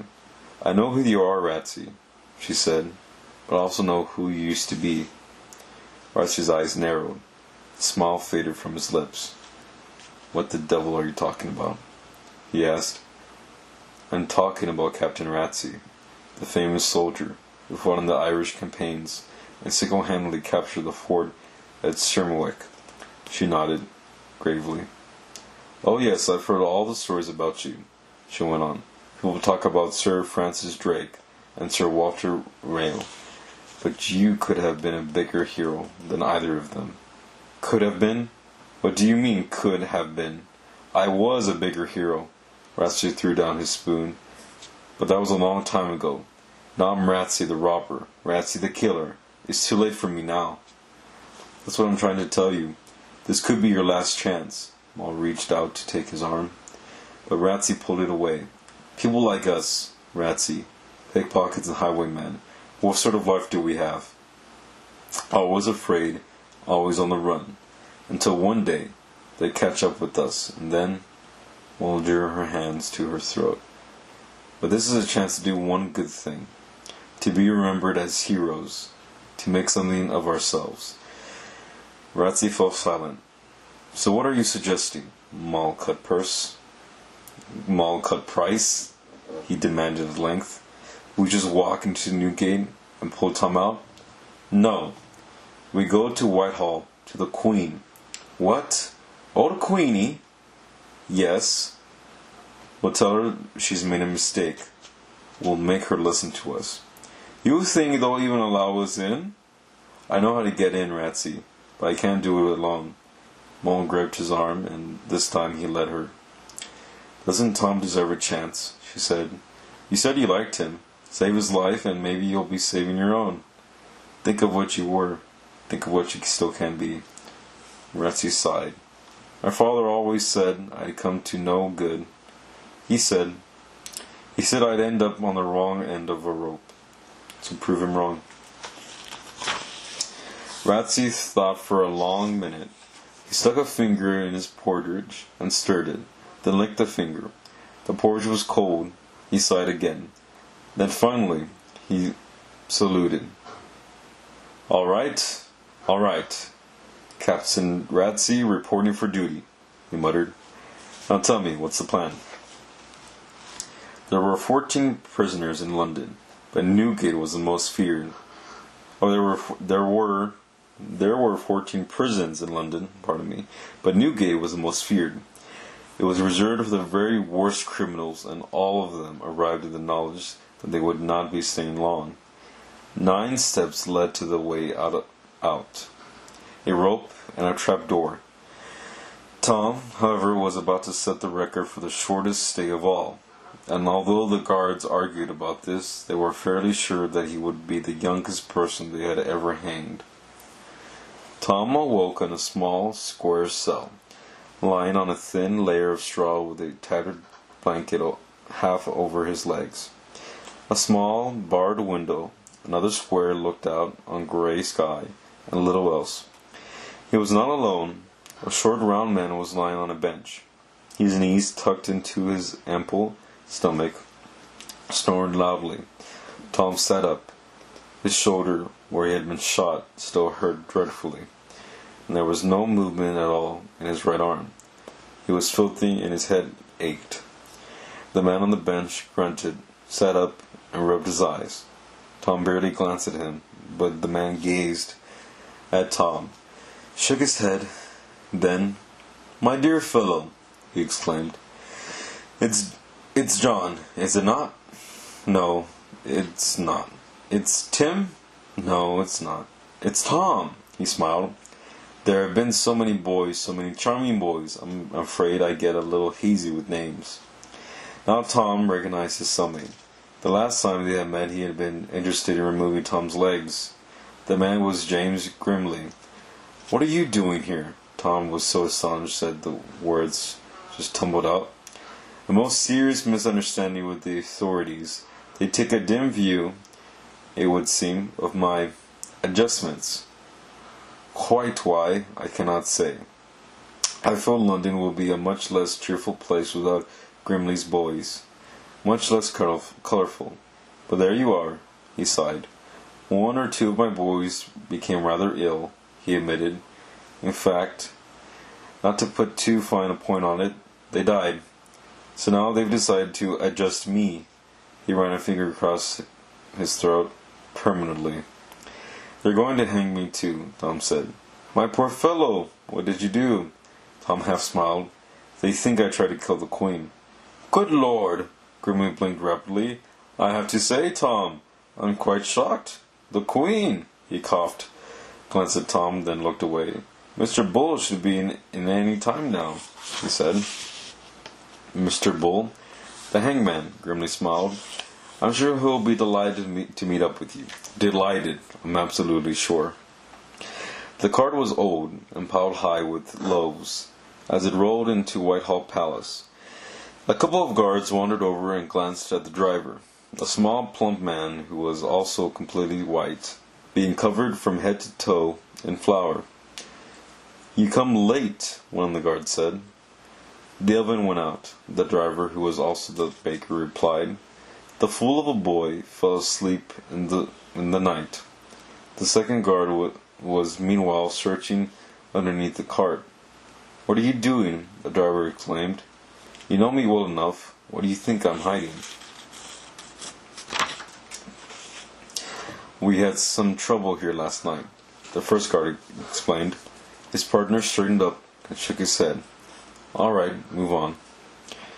The cart continued to the kitchen entrance. The driver looked left and right, then whistled softly. A moment later, all the loaves heaved and separated as two figures, now as foul covered as the driver, pulled themselves from under the pile. "Thanks, Walter," Moll said. "You owe me one for this, Moll," the baker muttered. He took a tray off the back. "Wait for the signal." Moll, Cutpurse, and gamely Ratsey looked a bizarre sight as they crept over to the kitchen entrance of Whitehall Palace. A girl in boy's clothes and a man in a mask, both of them bristling with weapons and covered in flour. Ratsey's mask was a small one and suited his name, for it was in the shape of a rat. Moll had tried to stop him from wearing it, but Ratsey had insisted it was either with the mask or not at all. The kitchen was heaving with cooks, undercooks, waiters, and boys, already hard at work on the midday meal. Half a deer was rotating slowly on a meat spit, turned by a fat boy who was sweating as much as the meat he was cooking. Ratsey and Moll waited at the door as the baker went past them, calling out, "Fresh bread!" He walked over to the far side of the kitchen. Just as he reached the counter, he seemed to slip. The tray tipped, and the rolls went everywhere. The baker yelled out and crashed to the ground, disappearing in a cloud of flour. At that moment, with all eyes on the baker, Mole and Ratsey slipped through the kitchen and out the other side.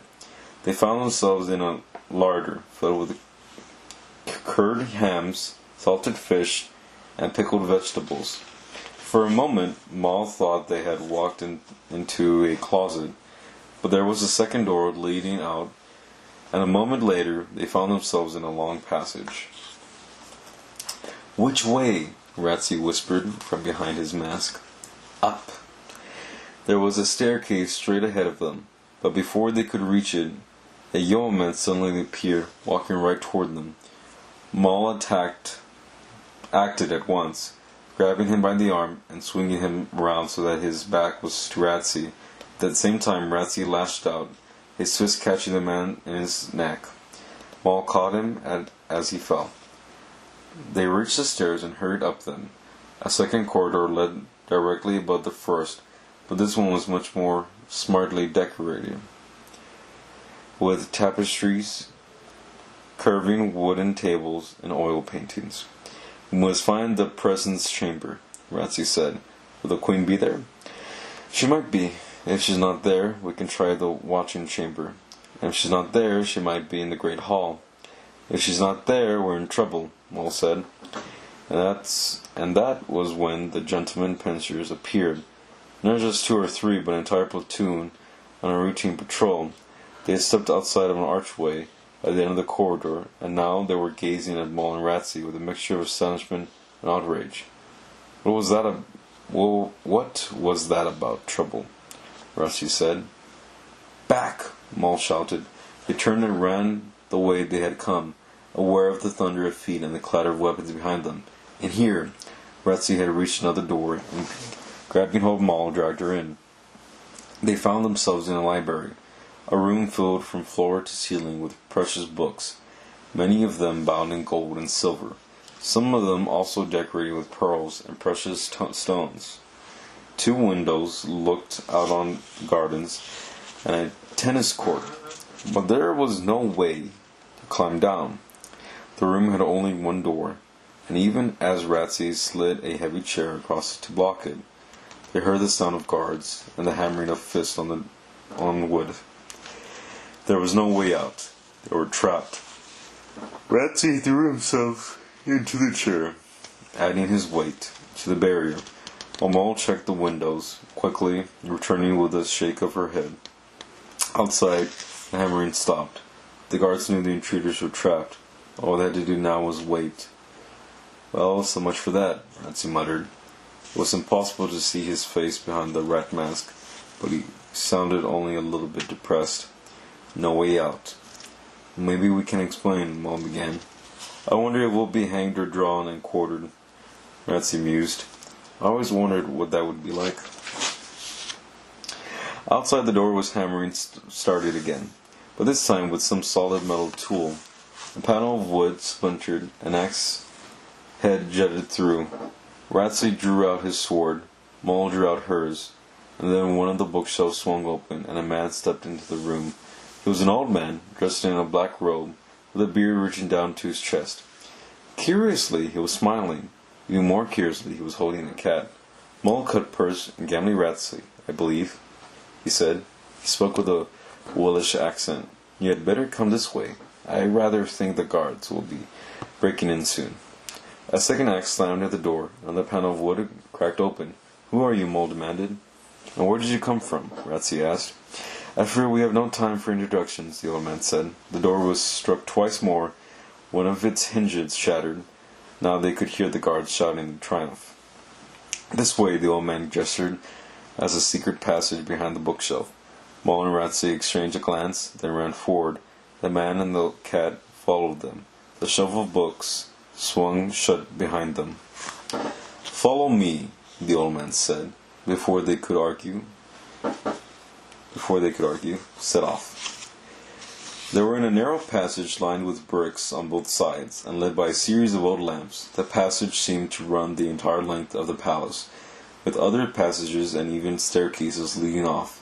It was almost like a secret palace within the palace. a hidden network connecting every room in the building. The old man knew exactly where they were going. Humming softly to himself and still carrying the cat, he hurried on ahead, and not even pausing to check that the other two were behind. At last he stopped beside a large panel of wood. "This will lead you into the presence chamber," he said. "I cannot promise that the queen will be there. You may have scared her away with all that fuss, but you may still find what you want." "Who are you?" Mole asked. "My name is John D." Ratsey was suspicious. "How did you know who we were? And why are you helping us?" "Either we can spend all day talking, or you can go in there and save the boy," D replied. He paused for a reply, but there was none. "I wish you a good day," he said. "Good luck." Dr. D turned and walked away from Mole and Ratsey, heading back down the passage. For a moment, neither of them spoke. Either they were going mad, or the last words had just been spoken by the cat. At length Mole laid a hand on the wooden panel and turned to Ratsey. "Are you ready?" she whispered. "Yes." "And I?" She pushed. The presence chamber was full that morning. Privy, councillors and clerks, gentlemen, ushers and grooms, bishops and ambassadors. But even as Mole stumbled through a curtain and into the center of the darkly paneled room, she realized that she had failed. The throne was empty. There was no queen. For a moment everyone froze. To the assembled courtiers it was as if two nightmare creatures, one with the face of a rat, had suddenly been conjured out of thin air. As Mole and Ratsey stood there, talking, everything in the spell was suddenly broken. Swords and knives were drawn, doors crashed open, and soldiers appeared, running forward and shouting. Ratsey had a knife in one hand and a sword in another. Mole also held a dagger, but it was useless. They were completely surrounded, and they were outnumbered by at least 50 to 1. "Put up your weapons," someone exclaimed. "This is the Queen's presence chamber. Traitors!" Ratsey twisted around, his knife raised. "I'm not a traitor," he said. "We came to see the Queen," Mole cried, knowing it was useless. The guards were already moving in. She and Ratsey could kill 1, 2, 3 of them, but it wouldn't do any good. They would be cut down where they stood. "Where did you come from?" A man who looked as if he was in charge had forced his way to the front of the circle. It was the man with the green eyes who had spoken to Tom only the night before. "What do you want with Her Majesty?" "To tell her she was wrong about Tom." "Who?" The boy who attacked her." "You know him?" "They're part of his company." "Yes, we know him." "No, we're not with him." The man with the green eyes straightened up, his face suddenly grave. "Take them," he snapped. Before Ratsey and Mole could do anything, they were seized from behind. Their arms were wrenched back, the weapons falling uselessly to the ground. Ratsey's mask was torn off along with Mole's hat. In seconds they were completely pinned down, unable to move. "This is a mistake," Mole shouted. "You don't understand." "Take them to prison for interrogation," the man with the green eyes said. "I want to know how they got in here." "Yes, Lord Moorfield." One of the guards bowed and signaled with his head. Mole and Ratsey were pulled backward out of the room. They had almost reached the door before Mole remembered. "Sir William Hawkins," his last cry. "Go to Moorfield. Not a place, a person." "Moorfield," she cried. "Tom is the boy you're looking for, the boy from Farmingham. He's the boy you sent Hawkins to find." But Mole was already out of the room. The heavy door slammed shut as she and Ratsey were dragged away. They knew when a hanging was going to take place. Just after 11, a hush descended on Newgate. The shouting of the prisoners, she made the mad laughter, the booming of doors, and the rattling of chains suddenly stopped, and the corridors seemed empty, haunted. Then there was a groan as one door opened, and everyone knew they had come for Tom Faulkner. Tom stood up as the door crashed open, and Mr. Bull, the hangman, came in. He glanced first at James grimly, who was cowering on the bunk with his head in his hands, then at Tom. "Good morning," he said. "I believe you and I have an appointment." Tom nodded.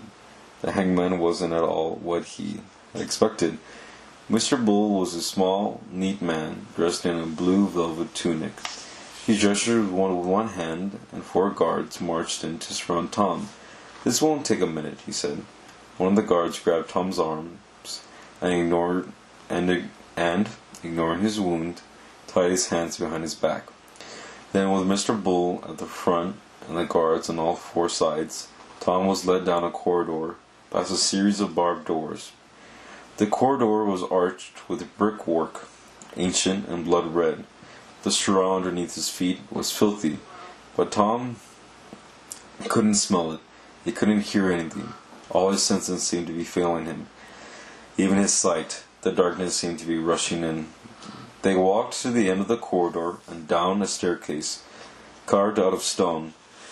Tom had thought they would be going outside the prison, but the stairs led to another corridor and then to a final archway.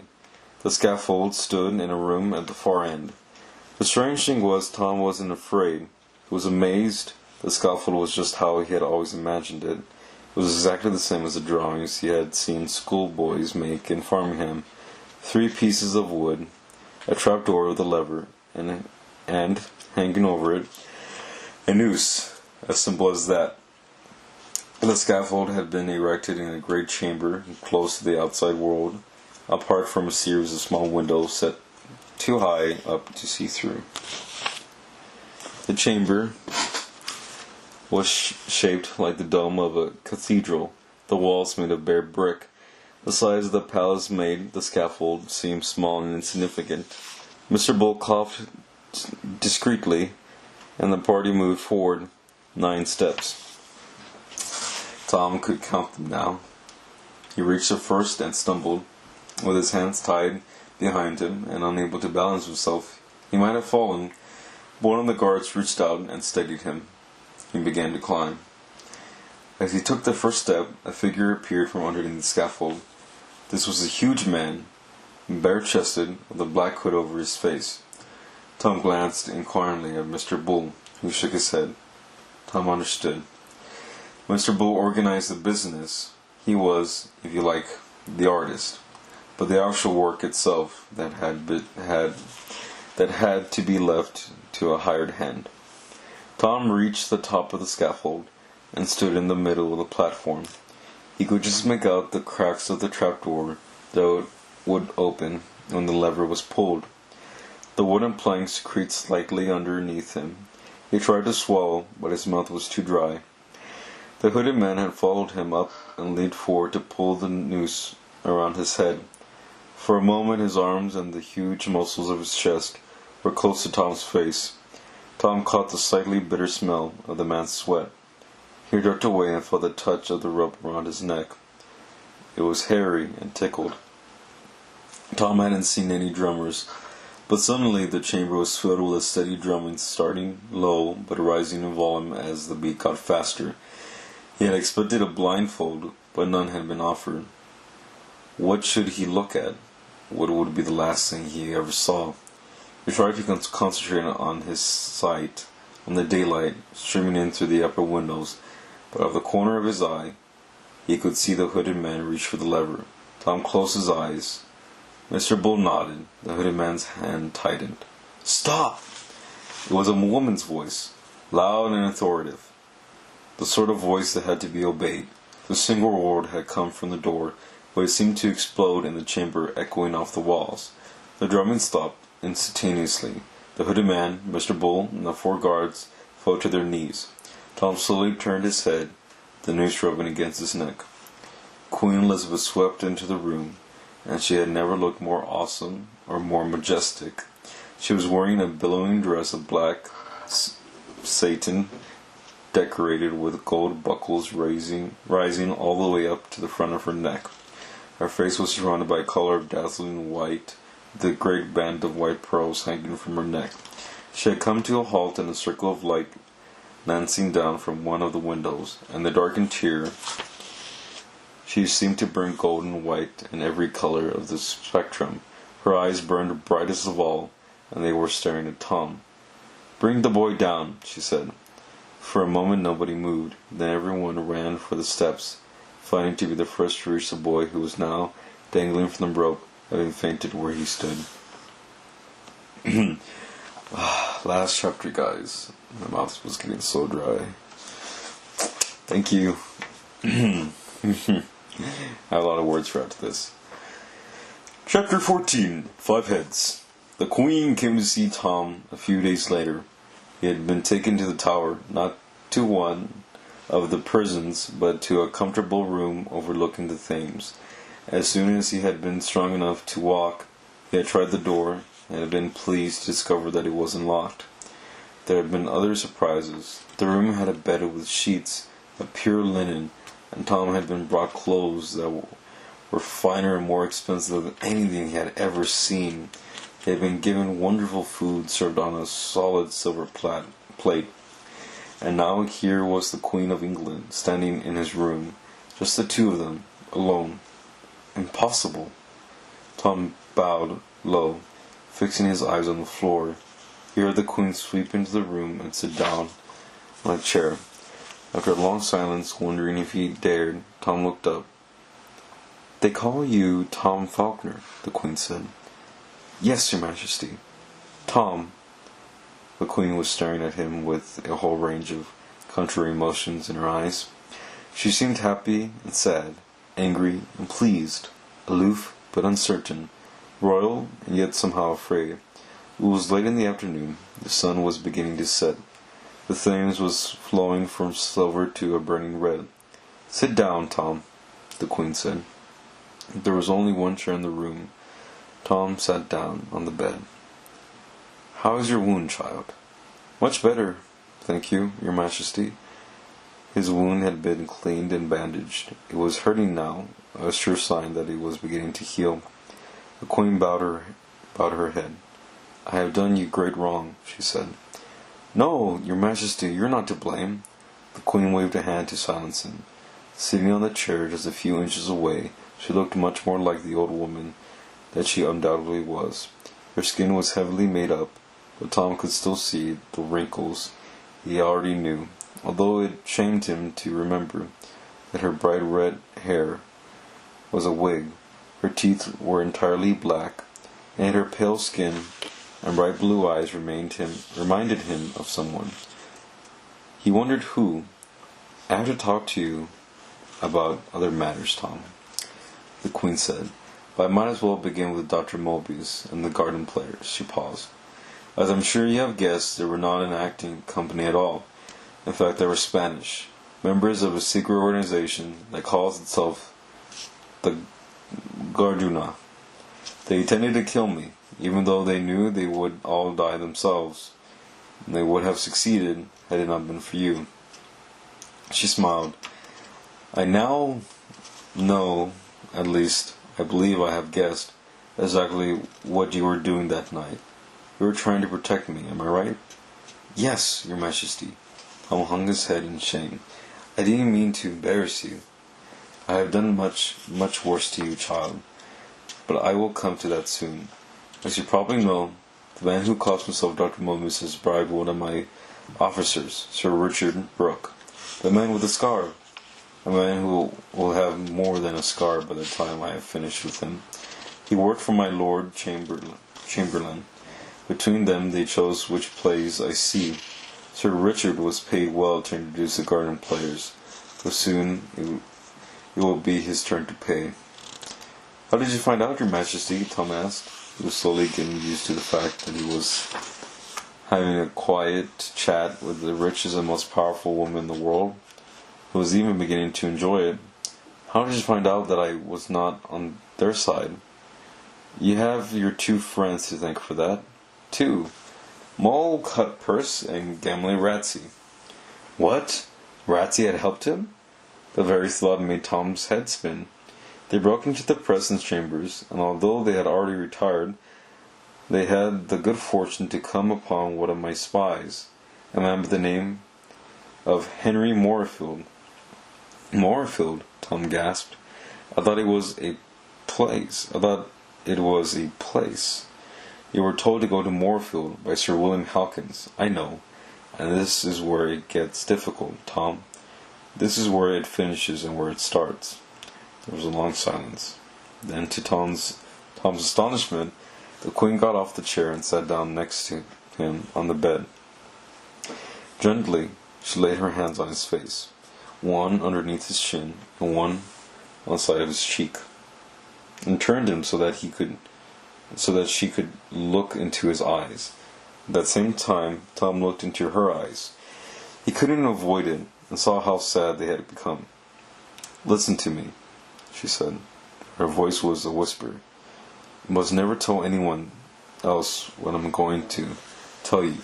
Believe me, Tom, it is a secret that could destroy us both." She paused again. Then, "More than 40 years ago, when I was just 16 years old, I made a dreadful mistake. My father had died, and the King, Edward, was only a boy, younger than you. He was too young to reign on his own, so the country elected a man to look after him, a protector. That man was called Edward Seymour, and the mistake I made was to fall in love with his brother. Thomas Seymour, yes. He had the same name as you, was a ruffian and a fool, but he was also handsome and brave. He made me laugh. He was much older than me, and he was married. But well, one thing led to another, and she found it difficult to frame the words. He left me with a child. Those were dangerous times, Tom. The day I learned I was pregnant, Thomas Seymour was arrested for treason."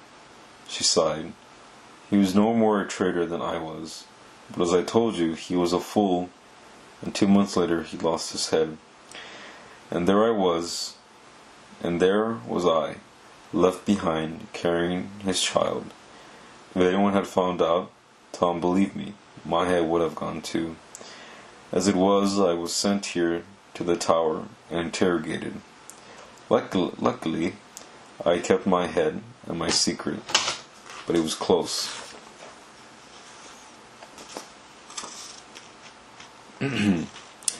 "I left the tower and went to Hatfield, and it was there in complete secrecy that I gave birth to a child, a boy. I called him Thomas, after his father, but I saw him for only one day. It was too dangerous to keep him close. It hurt me, but I knew I had no choice. A servant of mine had the baby passed to a wet nurse and smuggled away. He was taken to a family in Suffolk, who agreed to adopt him. They also changed his name. They called him Robert." Tom stared. He couldn't believe what he was hearing, and he was already beginning to see what was about to come. "After I lost the child, I thought about him every hour of every day," the Queen went on. "But then a time came when I had to force myself to forget him, to pretend that he did not exist." She sighed. "It was difficult staying Queen, and it's still murderously difficult being Queen. And admitting to having an illegitimate child by a man executed for treason 44 years ago will only make it all more difficult. I have had no choice. I have had to forget my own child." "What happened to him?" Tom asked, but he already knew. "Something went wrong. The family was supposed to be looking after him failed me. Thomas, or Robert, as he now was, grew up to become the falcon keeper at Farmingham Castle. But then there was an accident. He fell off a horse."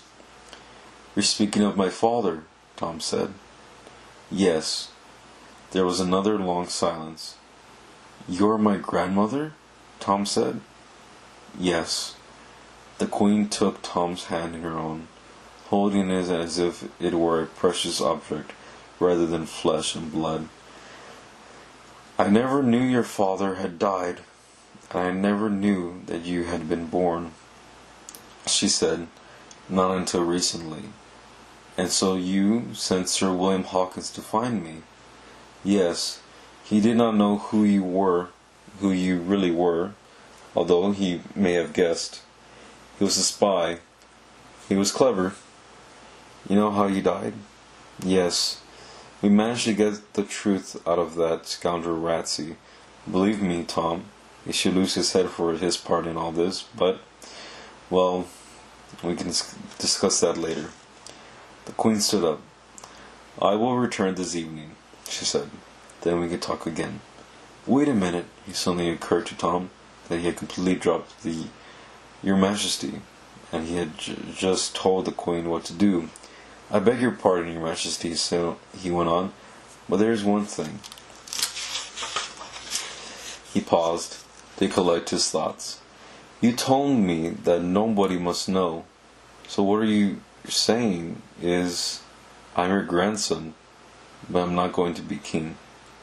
The question of who will be king is something the whole country has been asking, the Queen replied, and I wish Parliament would stop bothering me about it.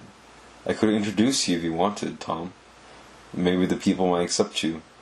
On the other hand, it could lead to a bloody civil war. She shrugged. Do you want to be king? I don't think so, Tom said. Well, I can see you've inherited a little common sense, the Queen said. She hesitated, suddenly serious. But consider this, Tom. I can help you become whatever you want. Think about it. We'll meet again this evening. That evening, Tom and the Queen met for the last time. I want to ask you a favor, Tom said. Go on. I've been thinking about Florin. He was one of the garden players. Have you? Tom hesitated to say it. He hasn't been executed, Tom. Not yet. Will you spare him, Your Majesty? Tom blushed, without quite knowing why. I know he was part of it, but I don't think he wanted to be. Dr. Mobius was his uncle. He just did what he was told, the same as me when I was at the Pig's Head. The Queen didn't look pleased. It is never a good idea to spare your enemies, she said, because it gives all your other enemies ideas. She softened. But if you really think he was forced into it, I could just have him tortured. Couldn't you just let him go? If you insist, is there anything else? Tom smiled. I was wondering about Mole and Ratsey. Two vagabonds, a pickpocket and a highwayman, I have to say. Tom, for someone with royal blood, you've been keeping some pretty low company. But you're alive, and I have them to thank for it. What do you want me to do with them? Don't tell me you want me to knight them. Will you let them go? I already have. Mistress Cutpurse left with a bag of gold for her pains. About Ratsey, he was lucky to escape with his life. Suddenly the Queen was stern. Maybe he was not entirely to blame for what he became, Tom. Every man deserves a second chance. But I tell you this, if he ever ends up on one of my scaffolds, I'm certain he will, I won't be there to help. I understand.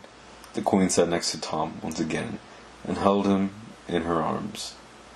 But what of you, Tom? Have you thought of your own future? I can give you a house and land. I can make you a lord. I don't want to be a lord, Your Majesty. Tom smiled. I want to be an actor. What? There was a man I met. His name is William Shakespeare. The Queen nodded. Yes, I have heard of him. I hear he's rather good. I met him when I was trying to get into the Rose Theatre. We've gone on quite well, and I'm sure he'd help me, if... I'm not sure I approve of players, the Queen said. They're a rowdy lot at the best of times, but if you're sure that's what you really want... It is. More than anything in the world. I will have a word with Master Shakespeare. She stood up, and once again she was sad. I think it would be easier for both of us if we kept ourselves apart, she said. But if you ever need my help, Tom, I am very easy to find. I'm sure, Your Majesty. And if you can't be my grandson, you can still be my friend. After all, you did save my life. I'll always be your servant, Tom bowed.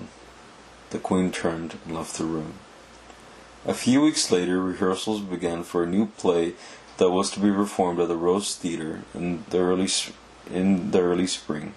The play was called Romeo and Juliet. It was a love story. Tom only had a small part in the play. He had been to cast as a servant, and he only had a few lines, but it was a start. And what mattered to him was that he was an actor, an official member of the company of Admiral's men. He had only seen Moll once since winter had ended. She had come to the theater to wish him luck, and had stayed just long enough to pickpocket a couple of spectators before heading off to a thieves' dinner and dance in Shoreditch. Gambling Ratsey had gone straight back to Suffolk without bothering to say goodbye. Tom had to admit he was rather glad. The trouble with Ratsey that you never knew if he was going to shake your hand or cut your throat. Well, Tom had to admit he was rather glad. The trouble with Ratsey was that you never knew if he was going to shake your hand or cut your throat. Tom, Shakespeare was calling him now, a great pile of papers in one hand, a feather quill in the other. The two of them spent much of their time together. Tom loved giving Shakespeare ideas for new plays. In return, Shakespeare was teaching Tom how to read. Tom hurried over to join his friends. At the same time, a short way up the Thames, 4 men and 1 woman were gazing in Tom's direction, as if trying to see what he was doing. Dr. Mobius was the first of them. Then came James Grimley, Sir Richard Brooke, and finally Sebastian and Henrietta Slope. They were almost unrecognizable by now, as they'd been there for several weeks. 5 heads on 5 spikes, high above a London bridge. Beneath them, the river flowed gently past the water, glistening in the dying light. Good night, good night. Parting is such sweet sorrow, that I shall say good night, till it be morrow.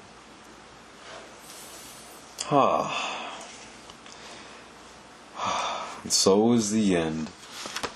The Devil and His Boy. What a story, ladies and gentlemen.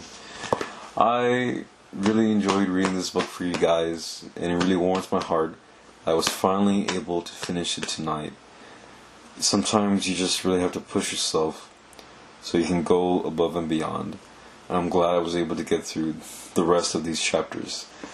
One sitting, 6 chapters. I can tell you that I'm tired.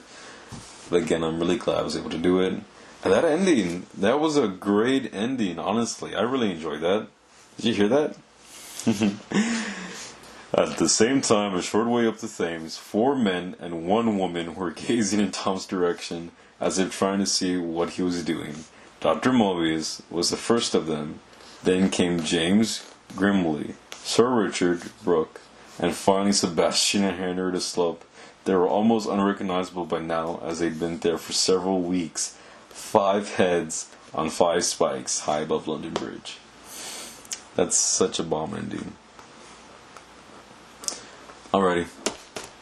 Thank you, ladies and gentlemen, for listening. This has been The Comfortable Narrator. I believe the next book I still have to tackle is The Silence of the Lambs. And sneak peek, I'm going to do The Catcher in the Rye for my 3rd book. Thank you. Good night.